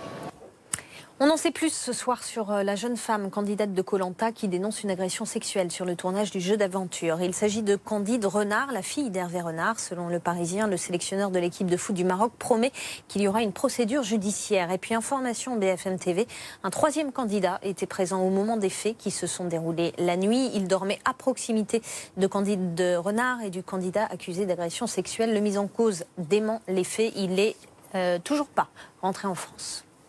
François Hollande poursuit sa tournée de dédicaces de son livre Les leçons du pouvoir. L'ancien président est allé cet après-midi à la rencontre de ses lecteurs bretons à l'espace culture du supermarché Leclerc de Plérin dans les Côtes-d'Armor, un lieu moqué sur les réseaux sociaux. François Hollande assume son choix, il affirme vouloir aller au contact des Français et rencontrer un large public. On part maintenant à Cannes après le scandale Weinstein, journée très symbolique aujourd'hui sur la Croisette. Édouard Bonamour, vous êtes sur place pour BFM TV. Le festival a organisé une montée des marches inédite, montée des marches 100% féminine. Exactement. C'est une montée des marches, un moment exceptionnel, comme seul le Festival de Cannes peut en proposer. Jane Fonda, Cate Blanchett, Salma Hayek, elles étaient 82 femmes à monter les marches du Palais. 82, c'est un chiffre qui n'a pas été choisi au hasard, car depuis 70 ans d'existence du festival, seuls 82 films réalisés par des femmes ont été choisis ici en compétition officielle, soit moins de 5%. Toutes ces femmes se sont donc avancées sur le tapis, elles se sont ensuite arrêtées sur les marches, et Cate Blanchett et Agnès Varda ont pris la parole, ont lu un texte dans lequel elles demandaient bien sûr plus de parité dans l'industrie du cinéma, un environnement de travail plus sain, bien sûr, quelques mois après l'affaire Weinstein, et bien sûr une action des gouvernements pour que l'égalité des salaires et des droits soit respectée. Elles ont également rappelé des chiffres, car par exemple, seules 12 femmes ont été présidentes du jury ici à Cannes, et 2 femmes seulement ont reçu des palmes. Jane Campion au début des années 90 pour la leçon de piano, et Agnès Varda qui a eu une palme d'honneur. Agnès Varda que nous avons rencontrée il y a quelques minutes. Je vous propose de l'écouter. C'est bien de temps en temps secouer un petit peu le truc. C'est bien que les femmes soient fortes parce qu'elles sont en groupe. Moi, quand j'ai commencé mon premier film ici en 62, je peux vous dire qu'il n'y avait pas beaucoup de femmes qui étaient là. Donc voilà, je suis une sorte de pionnière, un vieux poteau de cette construction. Ça change lentement, mais ça change vraiment. Voilà, vous l'avez entendu, Agnès Varda qui est confiante, qui pense que la situation peut changer. En tout cas, cette journée 100% féminine continue, puisque le film projeté ce soir, Les Filles du Soleil, sur un bataillon de combattantes kurdes mené par une femme, est projeté en ce moment même au Palais. Une journée donc 100% féminine, comme je vous le disais. Merci beaucoup, Édouard Bonamour avec Ouliana Malichef. Un mot de votre météo. D'abord, 4 départements sont en vigilance orange neige cette nuit et demain. La Lozère, l'Ardèche, la Haute-Loire et le Cantal. Demain matin, le temps sera maussade et pluvieux. Les températures, 3 à Aurillac, 9 à Paris, 15 à Nice. Et tout de suite, c'est la suite de 7 jours BFM avec vous, Pauline. Merci beaucoup Céline. Dans un instant, le retour impossible sur scène de l'ex-chanteur de Noir Désir, Bertrand Cantat, lui qui a été condamné à 8 ans de prison après la mort de Marie Trintignant, c'était en 2003. Qu'il monte sur scène, pour moi, est un scandale, est d'une indécence et d'une prétention énorme. Il n'y a pas d'exemple d'un homme qui a tué et qui après vient sur scène se faire applaudir. L'escalade de la violence entre Israël et l'Iran, quel quotidien pour les habitants. Peu importe ce qu'il se passera, on est prêt, on restera ici toujours, on ne quittera jamais cet endroit, jamais. Never. Nous devons absolument répondre à l'arrogance de cet ennemi à chaque fois qu'il nous attaque. Il ne faut pas leur laisser penser que nous allons attendre les bras croisés. Restez avec nous, on revient tout de suite, c'est juste après la pub.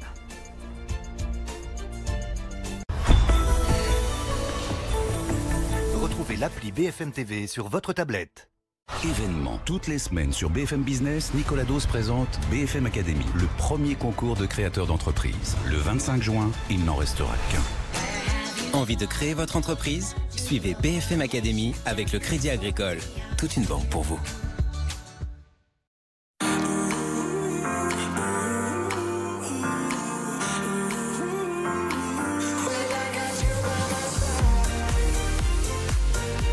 Trouvez les plus beaux cadeaux pour la plus belle des mamans avec Swarovski. Goûtez l'excellence, l'Or Espresso. Maintenant dans une capsule aluminium, compatible avec votre machine espresso à capsule. L'Or, sans doute le meilleur café du monde. La revente facile avec Vendezvotrevoiture.fr. Vendezvotrevoiture.fr. Vendezvotrevoiture.fr. Évaluez votre voiture en ligne gratuitement et vendez-la dans une agence proche de chez vous. Vendezvotrevoiture.fr. Et quelle est la valeur de votre voiture? Vendezvotrevoiture.fr.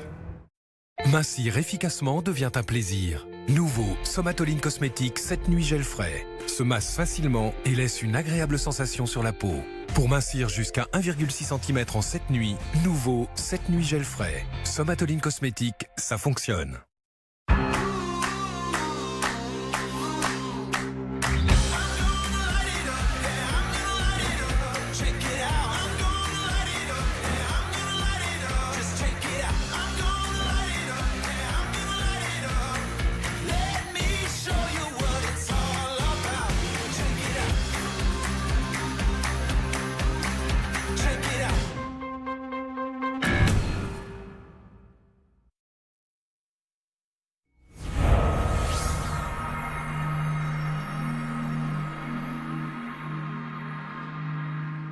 Voici la Citroën C3 de Martin. Elle aurait pu être aussi comme ça, ou bien comme ça. Et là, c'est Martin. Il aurait pu être comme ça, ou bien comme ça. Mais en fait, Martin, lui, il est plutôt comme ça.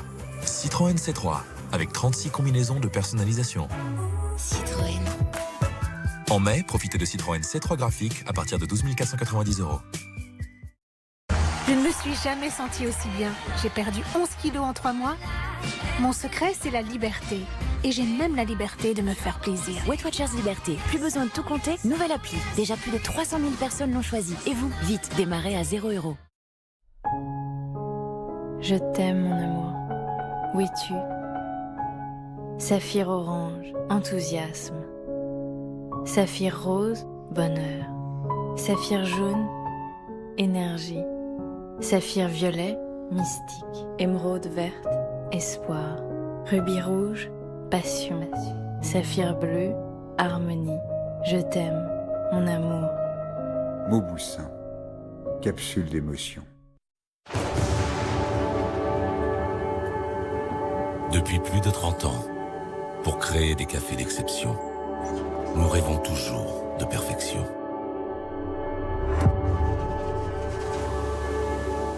C'est pourquoi nous partageons directement avec 70 000 fermiers un savoir qui a déjà changé leur vie. Et nous plantons plus de 500 000 arbres chaque année pour respecter les écosystèmes. Parce que chaque choix, chaque savoir-faire, chaque geste nous rappelle à chaque instant que pour créer un café exceptionnel, il faut oser prendre un chemin d'exception.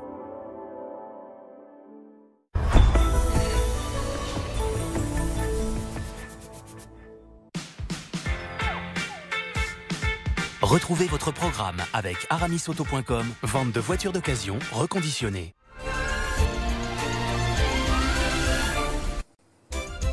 L'escalade au Proche-Orient et les vives tensions entre l'Iran et Israël après des tirs de roquettes depuis la Syrie et une riposte israélienne. Jusqu'où cela peut-il aller? Reportage dans un court instant. Le positionnement d'Emmanuel Macron, un an après son arrivée à l'Elysée, il se disait ni de droite ni de gauche, vraiment? Et s'il penchait à droite? Et puis une rencontre royale avec le biographe de Lady Di, Andrew Morton récidive en brossant un portrait de celle qui va épouser le prince Harry samedi prochain, Meghan Markle de Hollywood à Buckingham. Mais avant cela, Bertrand Cantat, la tournée de l'ancien chanteur de Noir Désir entamée le 1er mars à La Rochelle est plus que compliquée. Son retour sur scène se révèle difficile, voire impossible, même s'il a annoncé une nouvelle date au Zénith. Car le nom de Bertrand Cantat reste associé pour certains, pour certaines, aux violences faites aux femmes après la mort de Marie Trintignant. Peut-il encore avoir une vie publique? Enquête en France, mais aussi en Hongrie, où nous avons pu rencontrer la mère de Christina Radi, l'ex-compagne de Bertrand Cantat, qui s'est suicidée il y a 8 ans. Bertrand Cantat, l'impossible retour. Yves Cointe avec Julie Papet. Depuis la citadelle, on peut voir au loin les collines de Budapest. Cette ville, Bertrand Cantat la connaît bien. C'est ici qu'est née la mère de ses 2 enfants, Christina Radi, qui s'est donné la mort en janvier 2010. Dans cet hôtel du centre-ville, nous avons pu rencontrer Xila, la mère de Christina Radi. Malgré les drames, malgré la polémique, elle a accepté de nous parler de ce gendre qu'aujourd'hui elle soutient.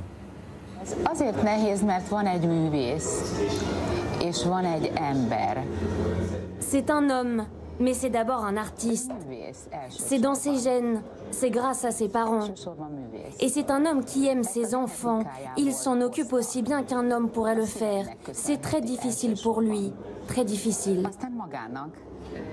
La veille, ils se sont parlé au téléphone. Les enfants viennent régulièrement chez elle en vacances. Scylla assure entretenir avec Bertrand Cantat de bonnes relations. Elle ne comprend pas les féministes qui manifestent devant ses concerts. C'est horrible. Ce qu'ils font, ce n'est pas normal. Je suis une femme indépendante, je suis une femme féministe, mais féministe positive. Et ce qu'ils font, c'est scandaleux, criminel même. Car l'icône du rock français incarne pour certains le symbole de la violence faite aux femmes. Après la sortie de son album solo, son retour sur scène en mars dernier s'est transformé pour lui en cauchemar. Devant les salles de concert, des manifestants demandaient l'annulation des spectacles.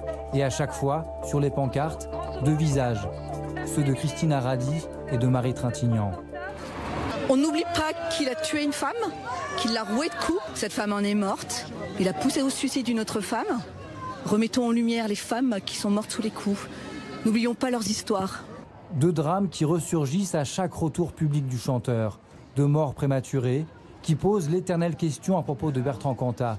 L'artiste peut-il avoir une vie publique? Pour Nadine Trintignant, cette idée lui est insupportable. Qu'il monte sur scène, pour moi, est un scandale, et d'une indécence et d'une prétention énorme. Il n'y a pas d'exemple d'un homme qui a tué et qui, après, vient sur scène se faire applaudir. Sa fille, Marie Trintignant, est morte en 2003 sous les coups de Bertrand Cantat. Le chanteur vivait depuis plusieurs mois une histoire d'amour passionnel avec la comédienne. Bertrand Cantat a été condamné à 8 ans de prison. C'est la vérité qu'il a donné 23 coups, c'est la vérité qu'il a tué volontairement. Alors, il ne l'avait pas prémédité, mais volontairement. 23 coups, c'est volontaire. Et tout le monde dit, il a fait sa peine. Quelle peine? 4 ans, qu'est-ce que c'est? C'est à la prison de Muret, près de Toulouse, que Bertrand Cantat a effectué la plus grande partie de sa peine. Le juge Philippe Laflaquière se souvient de sa première rencontre avec le chanteur, peu de temps après son arrivée en détention. J'ai rencontré un homme que j'ai trouvé extrêmement culpabilisé, presque refermé sur lui-même, ayant assez du mal à exprimer ses émotions. Mais je crois qu'il ne réalisait toujours pas ce qu'il avait fait et qui faisait qu'il se retrouve en prison. C'est lui qui a décidé de le libérer au bout de 4 ans, la moitié de sa peine, en s'appuyant notamment sur 2 expertises. Aussi bien l'expert psychologue que de notre côté l'expert psychiatre, qui ont travaillé séparément, ont dépeint un homme qui était beaucoup dans la réflexion sur les raisons de son acte, beaucoup dans le respect des victimes, mais il n'y avait aucune conclusion inquiétante quant à sa dangerosité une fois qu'il serait sorti. Une libération assortie d'un contrôle judiciaire. Pendant 3 ans, Bertrand Cantat avait l'interdiction de s'exprimer sur les faits commis et l'obligation de suivre une psychothérapie commencée en prison. Lorsqu'il sort, Bertrand Cantat se réinstalle dans le sud-ouest et reprend une vie de famille avec sa femme Christina, qu'il a toujours soutenue, et qui aurait eu les violences conjugales dont elle aurait été victime. A-t-elle menti pour protéger Bertrand Cantat? C'est ce que révèle la journaliste Anne-Sophie Jeanne dans son enquête. Selon elle, Christina Radi a joué un rôle décisif après la mort de Marie Trintignant. C'est un des membres de Noir Désir qui m'a raconté cette scène où en fait Christina Radi vient les voir et leur dit il faut qu'on mente, il faut que je protège mes enfants, mais je ne veux pas que mes enfants grandissent sans père. On va tous cacher les violences de Bertrand. Et à partir de ce premier mensonge, malheureusement, en fait, on suivra d'autres parce que couvert une première fois, ayant menti en fait lors du procès, il sera très difficile en fait pour eux de revenir sur leur version. Des informations réfutées par les membres de Noir Désir. Dans son enquête, Anne-Sophie Jeanne décrit le climat de peur physique dans lequel aurait vécu Christina Radi. Elle s'appuie notamment sur un message glaçant que la jeune femme enregistre sur le répondeur de ses parents le 3 juillet 2009, 6 mois avant de se donner la mort. Il faut replacer ce message dans un contexte, c'est-à-dire que le week-end d'avant, elle est partie à Paris avec son amant. Le week-end qu'elle a caché à Bertrand Cantat, dans les messages que j'ai pu consulter, c'est-à-dire ses SMS et ses mails, elle dit fais attention, ne m'écris pas, elle dit à son amant, donc fais attention, ne m'écris pas, Bertrand va se mettre en colère s'il découvre ces messages, c'en est fini de moi ici-bas, elle a ces mots. Elle laisse à ses parents un long monologue de plus de 7 minutes dans sa langue natale. Hier, j'ai failli laisser une dent. Il m'a balancé mon téléphone, mes lunettes. Il m'a jeté quelque chose de telle façon que mon coude est complètement tuméfié et malheureusement un cartilage s'est même cassé. Avec lui dans un état aussi grave, on n'arrive pas à réfléchir la tête claire et on ose à peine respirer dans cet état de peur. Lors de notre rencontre en Hongrie, nous avons interrogé Xila, la mère de Christina, sur ce terrible message.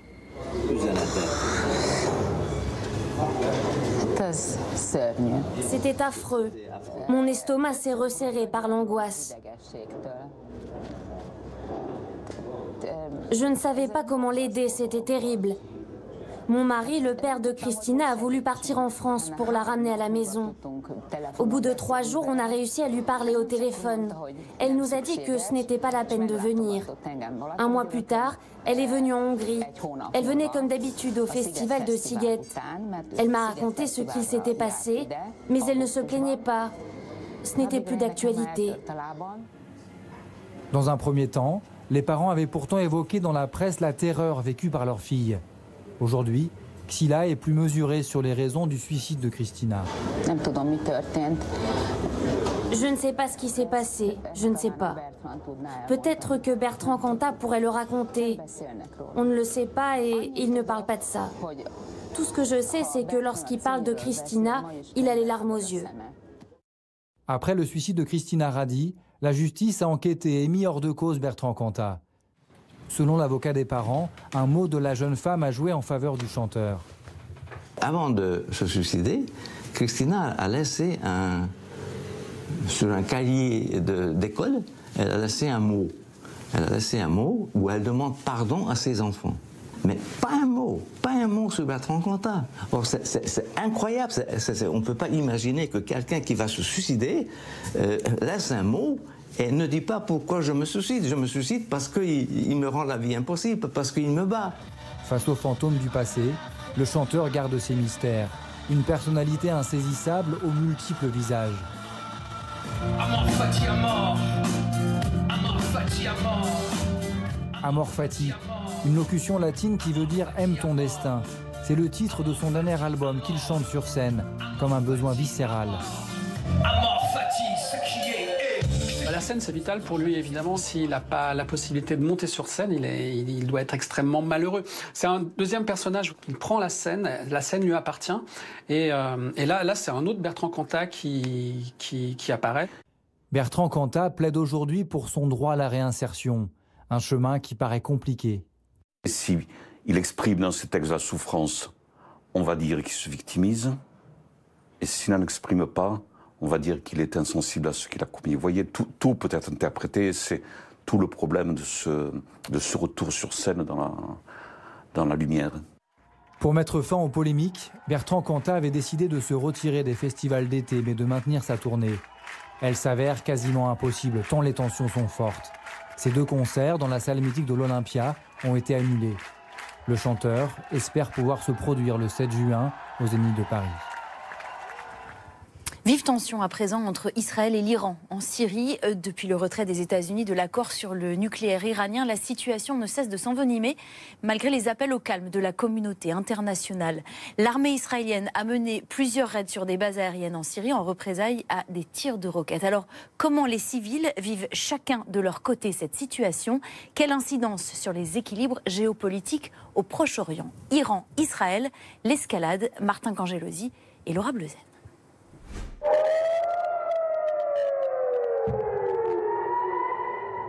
Minuit 10 sur le plateau du Golan. Les habitants se mettent à l'abri. Des dizaines de roquettes sont tirées par l'Iran depuis la Syrie voisine.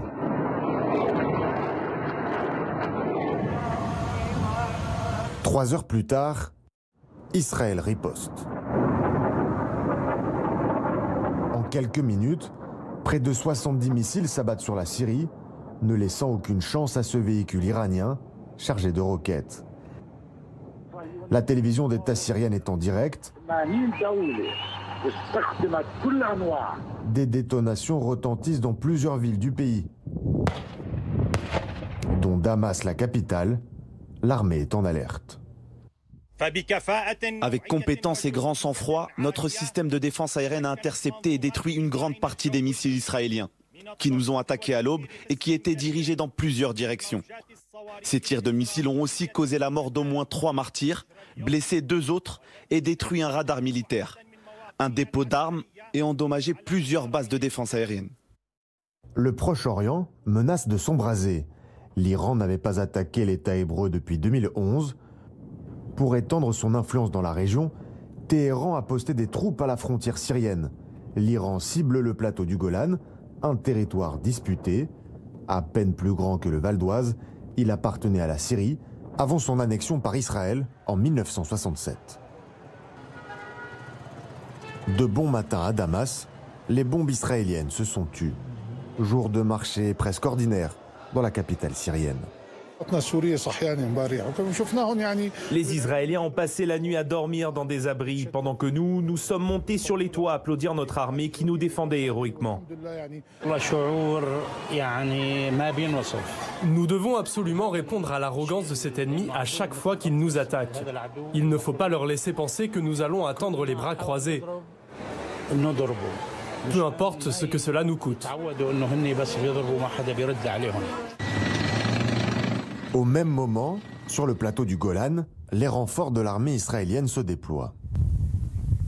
Vérification des installations antimissiles, installation de nouveaux abris anti-roquettes.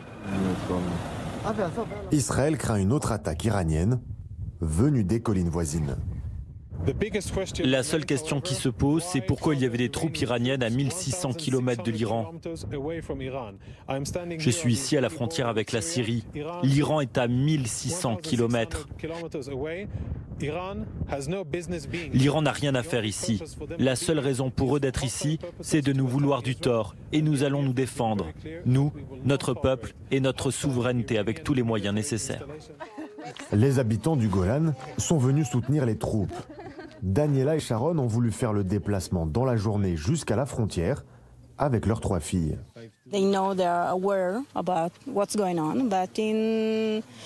Elles savent qu'il y a une guerre, elles savent ce qui se passe ici. Mais là, on leur a dit de ne pas s'inquiéter, que notre armée est forte, qu'elles sont en sécurité. Si quelque chose se passe, on ne pourra pas faire grand-chose, mais notre armée nous protégera.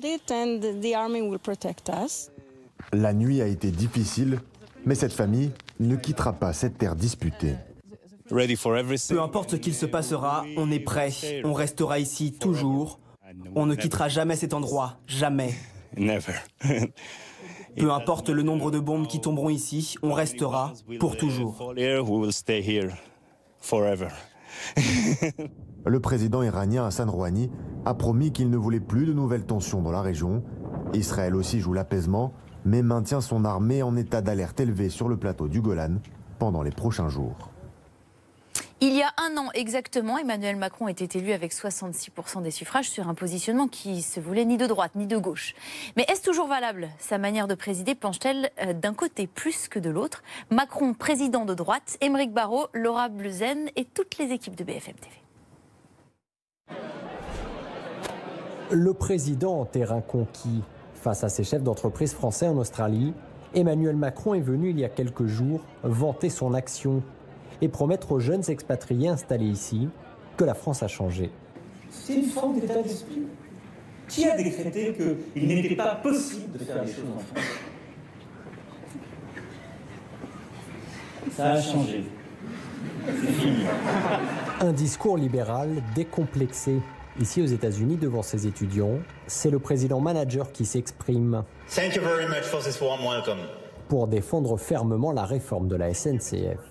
You have strikes, that's normal, but at the end of the day, you will have a law passed at the equivalent of our Congress, and that's where the democracy decides. Élu il y a un an sur sa fameuse promesse du « en même temps » de droite et de gauche, Emmanuel Macron penche de plus en plus à droite. Symbole le plus marquant, la fin de l'ISF, votée dès le début du quinquennat. Quand on empêche les gens de réussir, dans le monde où on vit, ils vont réussir ailleurs. C'est ce qui s'est passé. Et donc, de l'entrepreneur individuel au manager de groupe international, la France doit être un pays attractif où on garde les meilleurs. Parce que nous sommes dans une économie mondialisée qui est aussi un combat pour attirer les meilleurs. Fini l'impôt sur la fortune et bientôt aussi l'exit tax. Cette taxe imposée aux entrepreneurs français évadés fiscaux.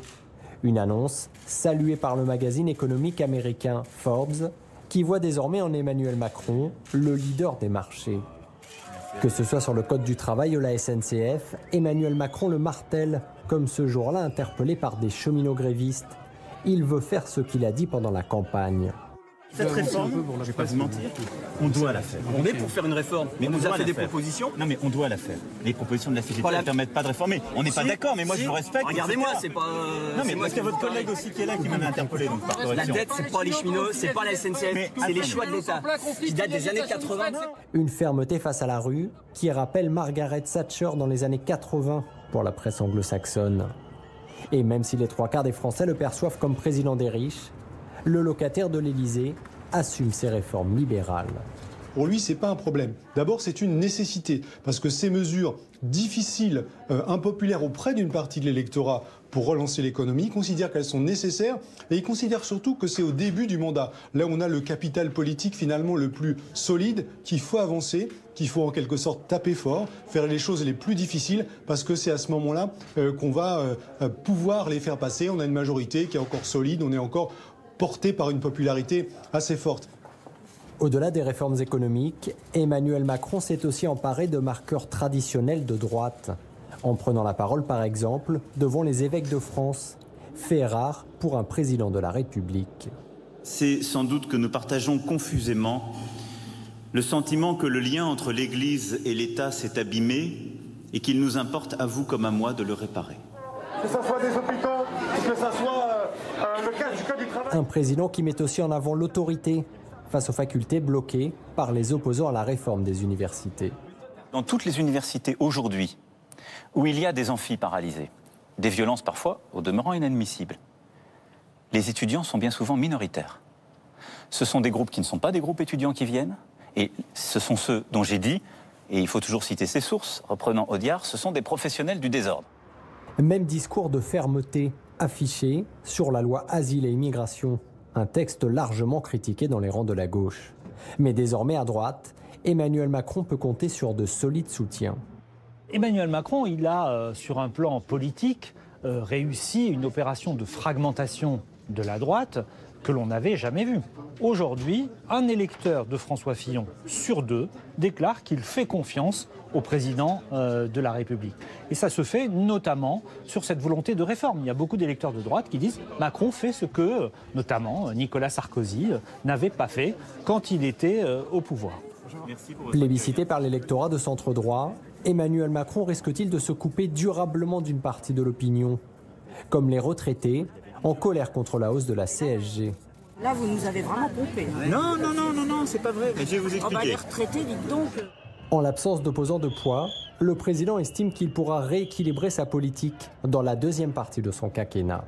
Il se dit qu'il a tout le temps de le reconquérir quand l'action qu'il espère avoir porté ses fruits pour redresser l'économie va porter ses fruits, la croissance va revenir, le chômage va diminuer et en quelque sorte c'est à ce moment-là qu'il essaiera de rééquilibrer en quelque sorte davantage et de reconquérir un peu plus l'électorat de gauche.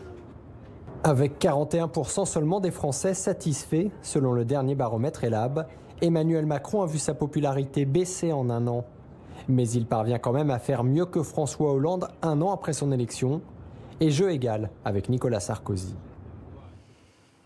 Alors, un président en vacances, ça donne quoi? Cette semaine ponctuée de jours fériés, Emmanuel Macron s'est offert quelques jours de break dans le sud de la France. Au fort de Brégançon, on retrouve Jean-Rémy Baudot pour BFM TV. Pas de bain de foule, pas de sortie remarquée, ou remarquable, en tout cas un président très discret.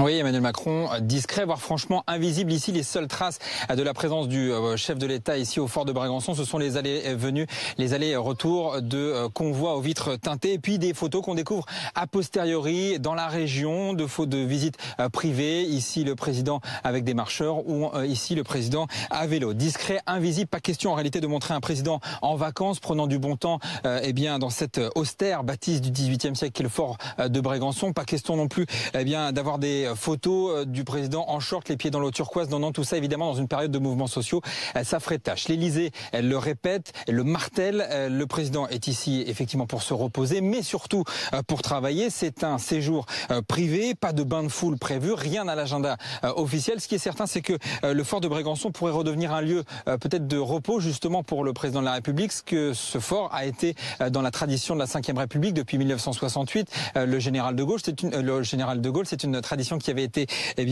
suspendue sous François Hollande. On comprend évidemment que le fort de Brégançon, c'est un lieu qui est simple à sécuriser pour les équipes du président de la République, et c'est surtout un lieu plus vaste et plus discret que la demeure, que la maison des Macron au Touquet. Vous comprendrez aussi que ici c'est beaucoup plus simple d'être loin des caméras.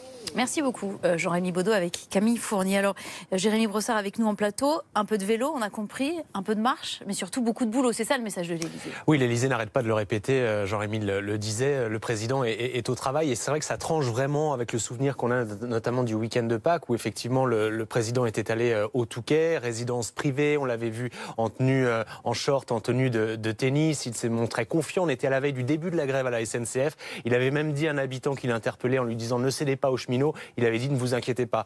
Là, c'est complètement autre chose. On est effectivement dans une résidence officielle du président de la République. L'Élysée répète qu'il travaille. Pas de sortie publique a priori prévue, ni même demain. On verra ce qu'il en sera évidemment demain. Le contexte a changé effectivement. Le contexte social s'est vraiment dégradé.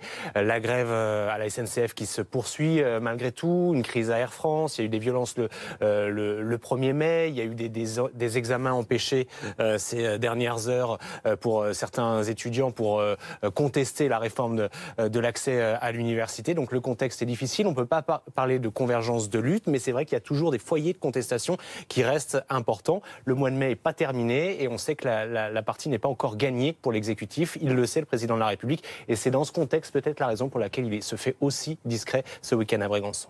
Et pendant ce temps-là, un ancien président de la République qui, lui, se fait remarquer en Bretagne, dans un lieu qui a suscité la polémique. Oui, vous savez, François Hollande, il poursuit sa tournée de dédicaces, son livre qui a un grand succès, 120 000 exemplaires imprimés. C'est la 17e ville qu'il parcourt aujourd'hui, à Plérin, c'est près de Saint-Brieuc. Et il était dans un espace culturel, c'est, vous savez, les enseignes culturelles des centres Leclerc. Ça a créé beaucoup de réactions, de polémiques. On a expliqué, certains sur les réseaux sociaux notamment, que ce n'était pas la place d'un ancien président d'être dans un supermarché, ou encore qu'il aurait dû préférer une librairie indépendante d'un centre-ville. Une polémique qui a même fait réagir Michel-Édouard Leclerc, le président, le patron de ces grandes surfaces, en parlant d'un parisianisme caricatural. La vérité, c'est que ce n'est pas la première fois qu'un ancien président dédicace comme ça son livre. Nicolas Sarkozy l'avait déjà fait, notamment lors de la primaire de la droite en 2016. C'est aussi peut-être un coup de pub pour cette grande surface, effectivement, qui rappelle qu'elle est une des plus grands points de vente, en tout cas, pour l'accès à la culture, notamment en région, dans les départements. Voilà, en tout cas, ce qu'on peut retenir, c'est que François Hollande poursuit sa tournée de dédicaces et que son livre a un succès vraiment inattendu. Merci beaucoup, Jérémy Brossard, pour cet éclairage. J-7 avant le mariage de l'année. Mais oui, celui du prince Harry et de Meghan Markle, vous ne pouvez pas le rater. Ou comment une Américaine de 36 ans décoiffe la monarchie britannique. Le biographe Andrew Morton revient sur son parcours d'Hollywood à Buckingham. Ce qui est inhabituel, ce n'est pas seulement le fait qu'elle soit divorcée, mais aussi multiraciale, américaine et actrice, qui a déjà participé à des films et des émissions de télé assez osées. Mais c'est un signe des temps qui changent. C'est la rencontre 7 jours à découvrir dans quelques instants. Restez avec nous.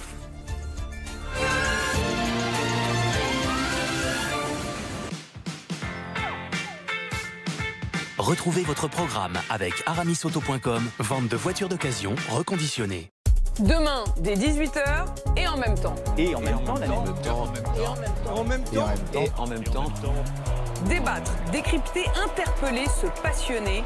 Deux duos d'éditorialistes, des invités, de la politique et en même temps de la bonne humeur. J'ai dit en même temps. Et en même temps, rendez-vous demain, 18h-20h sur BFM TV.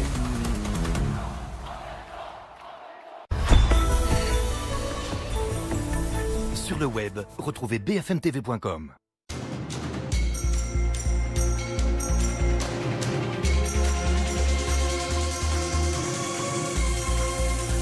Écoutez votre instinct. Aura, Mugler, l'eau de parfum et la nouvelle eau de toilette. Un jour, je me suis pesée et ça a été le choc. Avec XLS Médical, perdez jusqu'à 3 fois plus de poids qu'avec un régime seul. J'ai perdu 10 kilos avec XLS Médical. Je me sens mieux dans mon corps. Osez XLS Médical et perdez du poids. Dispositif médical. 3945, bataille sous les mers, demain à 20h50 sur RMC Découverte.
bien vu l'appel de Giroud, la frappe, la goal.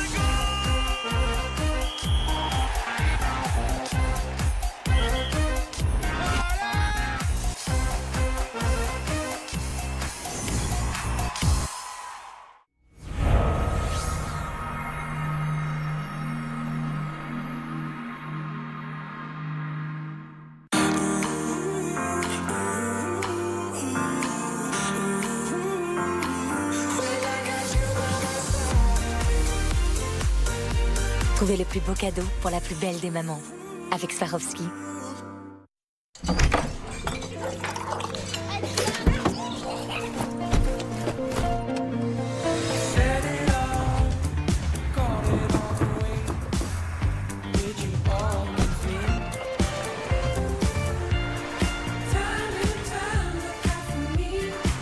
Votre vie est déjà assez mouvementée. Nouvelle berline Citroën C4 Cactus avec suspension à butée hydraulique progressive Citroën. À partir de 179 € par mois.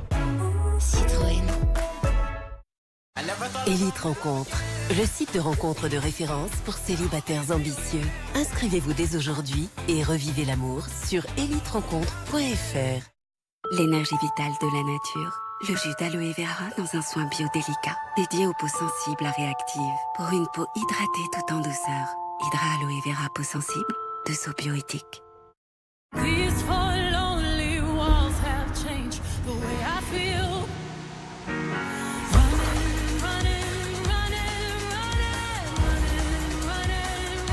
Gabriel, Chanel, le nouveau parfum. Mincir efficacement devient un plaisir. Nouveau Somatoline Cosmétique 7 nuits gel frais. Se masse facilement et laisse une agréable sensation sur la peau. Pour mincir jusqu'à 1,6 cm en 7 nuits, nouveau 7 nuits gel frais. Somatoline Cosmétique, ça fonctionne.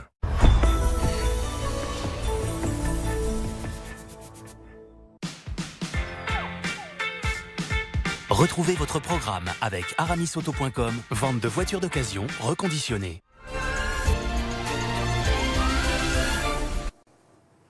Elle s'apprête à jouer le rôle de sa vie samedi prochain en épousant le prince Harry. Qui est vraiment Meghan Markle? Plongée dans la famille royale britannique avec un écrivain tout aussi royal. Après la biographie de Diana, Andrew Morton signe un nouveau livre sur Meghan Markle. Et avec Thomas Misraki, il revient sur la romance entre le prince Harry et sa future épouse, une semaine avant le mariage le plus attendu d'Angleterre. Leur rencontre, leur histoire d'amour, le parcours de celle qui est passée d'Hollywood à Buckingham et le vent de renouveau qui souffle sur la monarchie britannique. C'est la rencontre 7 jours réalisée par Thomas Misraki, Florian Rivet, Amélie Patéron et Guillaume Auer. Bonjour Andrew Morton, merci de répondre aux questions de 7 jours BFM. Mon plaisir. Harry et Meghan, est-ce qu'ils s'aiment vraiment ? Je pense que c'est une grande histoire d'amour. Je pense qu'ils ont eu une connexion d'âme sœur quasiment au moment où ils se sont rencontrés. Comme dans le film Pile et Face, 10 ans avant leur rencontre, Meghan n'aurait jamais été intéressée par un Harry en colère ivre. Et en fait, ils se sont retrouvés au bon endroit, au bon moment. Harry cherchait une petite amie pour fonder une famille. Meghan aussi était solo et leurs amis ont joué les Cupidons. Comment se sont-ils rencontrés ? Le couple s'est rencontré lors d'un rendez-vous arrangé ou un demi-rendez-vous arrangé. Meghan était au courant qu'elle allait rencontrer le prince Harry et elle était évidemment très excitée. Et Harry n'en savait pas beaucoup sur Meghan. Il ne l'avait jamais vue dans la série Avocat sur mesure dans laquelle elle jouait. Ils se sont rencontrés dans un club privé du centre de Londres le 1er juillet 2016, un jour qui va entrer dans l'histoire de la royauté. Pourquoi est-ce que Meghan est la femme, l'épouse parfaite pour le prince Harry ? Le prince Harry a toujours été attiré par des femmes plus exotiques. Chelsea Davy était du Zimbabwe par exemple, et il est resté avec elle pendant 6 ans. Meghan n'en savait pas beaucoup sur Harry et ça c'était important. Elle a réussi à faire un lien avec sa personnalité, pas sa position sociale, et ça a permis d'éviter un gros écueil. Pendant ma carrière d'écrivain royal, j'ai souvent remarqué que les princes tombaient souvent amoureux de filles des États-Unis ou du Canada parce qu'elles ne font pas partie du circuit normal. Comment est-ce que Meghan a réussi à conquérir le prince Harry, qui était quand même connu pour ses conquêtes, pour ses petites amies pendant de très longues années ? Je pense qu'il faut poser la question autrement. Je pense que c'est Harry qui a dû séduire Meghan quand il a réalisé que c'était la bonne. Elle avait la bonne personnalité, le physique, la fibre morale nécessaire pour avoir envie de donner, pour passer une vie d'obligation et d'engagement, ce qu'est l'essence de la royauté. Et il a déjà vu et perdu d'autres petites amies, comme notamment Chelsea Davy, parce qu'elle détestait la lumière des projecteurs. Meghan a l'habitude des tapis rouges, elle a l'habitude des podiums, des conférences. Le prince Harry savait qu'il devait élever son niveau de jeu. Il est peut-être le petit-fils de la reine, mais Meghan s'est exprimée aux Nations Unies. C'était un personnage formidable en elle-même. Meghan est métisse, elle est américaine, elle est actrice, elle est divorcée, elle est plus âgée qu'Harry. Comment est-ce qu'elle a réussi à convaincre la famille royale qu'elle était l'épouse parfaite pour le prince Harry? Ça vous montre le changement incroyable dans cette famille royale depuis les 80 dernières années. Le dernier prince royal à être tombé amoureux d'une américaine, c'est le roi Édouard VIII. Et il a dû renoncer au trône pour se marier avec Wallis Simpson, une américaine déjà divorcée 2 fois. Ça vous montre à quel point la reine a évolué avec le temps. L'usure de l'effet de l'Église d'Angleterre sur le divorce. D'ailleurs, on a un futur roi, le prince Charles, qui est divorcé, sa femme Camilla est divorcée, donc tout cela n'est plus une source de controverse. Que quelqu'un de divorcé rejoigne cette famille. Ce qui est inhabituel, ce n'est pas seulement le fait qu'elle soit divorcée, mais aussi multiraciale, américaine et actrice, qui a déjà participé à des films et des émissions de télé assez osées. Mais c'est un signe des temps qui changent. Est-ce que vous savez ce qui a été le plus difficile à accepter finalement pour la famille royale et la monarchie britannique? Je pense qu'ils voulaient être sûrs que Meghan et Harry allaient rester ensemble, qu'ils étaient vraiment amoureux. Et on peut voir qu'ils ont du mal à ne pas l'être. C'était très clair pendant leur interview de fiançailles. Ils n'arrêtaient pas de se toucher, ont fait preuve de beaucoup d'affection. C'est elle qui contrôlait la conversation. Quel contraste avec, il y a quelques années, l'interview de fiançailles de Charles et Diana, pendant laquelle le prince Charles a prononcé cette phrase devenue célèbre. Quoi que l'amour veuille dire. Et même si on compare avec le grand frère d'Harry, le prince William, et son interview de fiançailles avec Kate, c'était très formel et il n'y avait pas beaucoup d'échanges physiques. Ces deux-là, c'est un couple très différent. Meghan Markle, qu'est-ce qu'elle apporte à cette famille royale? C'est une femme accomplie, c'est un grand exemple pour les femmes carriéristes et ces dernières semaines, j'ai parlé avec beaucoup d'entre elles pour qui elle était un exemple. Elle a été une humanitaire à succès, une blogueuse à succès, elle est un défi à la famille royale pour qu'ils rehaussent leur propre niveau parce que seulement 6% des gens employés à Buckingham Palace sont d'origine ethnique.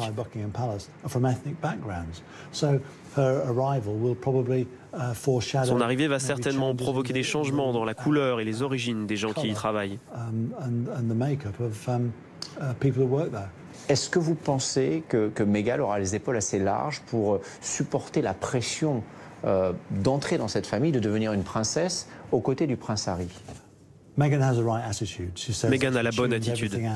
Elle dit qu'elle considère toutes les critiques comme du simple bruit, et c'est l'erreur qu'a fait Diana. Je lui disais, ne lis pas les journaux parce que ça la déprimait, mais elle les lisait quand même. Elle n'écoutait pas, elle lisait et elle était déprimée. Et d'ailleurs, c'est aussi ce que faisait la duchesse de Windsor, Wallis Simpson. Elle lisait aussi les lettres et la presse qui étaient très négatives, et elle est tombée en dépression. Meghan a adopté une attitude plus positive. Elle sait comment fonctionnent les médias, elle y a participé elle-même, elle faisait beaucoup de networking pour que les gens lui parlent. Rien ne peut vous préparer à l'attention constante qu'elle va devoir, elle, affronter. Mais le fait d'avoir été une actrice, d'avoir fait les tapis rouges, elle sait très bien ce qui l'attend. Est-ce que vous diriez, vous qui avez connu Diana, que Meghan est en quelque sorte son héritière? Personne ne pourra jamais remplacer Diana, elle est unique. Et ce qui la définissait, c'était cette forme de vulnérabilité qu'elle avait. Ça marquait les gens, mais ils voyaient aussi sa force de caractère quand elle faisait face à un mariage malheureux ou à la monarchie et quand elle se débrouillait seule. Elle était une humanitaire très indépendante. Je vois un peu ça comme un clin d'œil du destin. Diana est morte à 36 ans et Meghan arrive dans cette famille royale à 36 ans. C'est comme si elle avait repris le flambeau. La seule grande différence entre elles, c'est que Meghan a déjà été une activiste très jeune et elle s'occupait des gens, elle avait l'habitude des podiums, d'être le centre d'attention, elle aimait être une actrice. Et Diana, elle, était très timide. Elle n'était pas très douée pour les études, mais c'est quelqu'un qui a réussi à se transformer pour devenir la jeune femme que nous n'oublierons jamais. Comment est-ce que les Britanniques voient Meghan? Je pense que Meghan, pour la plupart des gens, a été avec nous depuis toujours. Ça a été la folie Meghan depuis environ 16 mois et je la qualifierais de trésor national. Les gens l'aiment. Elle est la personnalité la plus populaire de la famille royale et elle n'en est même pas encore membre. Elle est perçue comme quelqu'un qui a donné plus de sens à la famille royale, qui l'a rendue plus ouverte et plus populaire.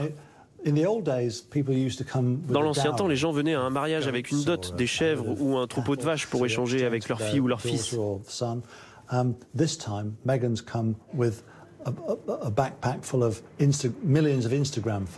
Meghan, elle, est arrivée avec un sac à dos plein de millions d'Instagrammeurs et de tout ce qu'elle a déjà accompli et que des millions de jeunes femmes voudront reproduire.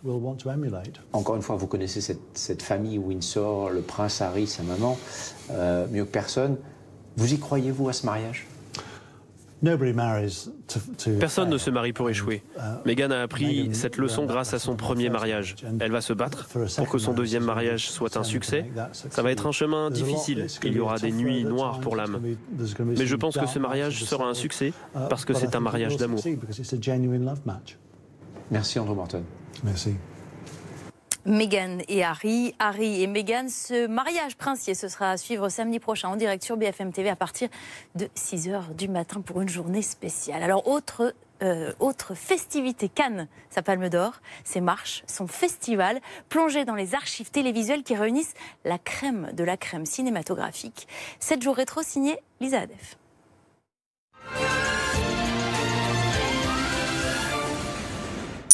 Le Festival de Cannes, c'est le plus grand événement cinématographique du monde. Il est créé à la sortie de la guerre et amène une bonne dose de strass et de paillettes dans la vie des Français. C'est de nuit, à la clarté des sunlights de studios, que professionnels et amateurs du cinéma ont ouvert la grande quinzaine. Pour eux, les ballets de l'opéra comique sur Terre et les fusées des feux d'artifice dans le ciel ont illuminé la nuit chaude. Soirée unique sur la côte de l'éternel azur. Et dès cette première édition, en 1946, Cannes donne le ton. Ici, on vient pour voir et être vu. C'est le grand début des vedettes de cinéma. Depuis sa création, des acteurs du monde entier s'y succèdent et attirent autant de fans et de photographes impatients. Chaque année, 12 000 professionnels sont accrédités pour l'événement. Dès 1958, Cannes se popularise. La critique d'un film, c'est d'abord dans la rue. Qu'est-ce que vous aimez comme film, vous?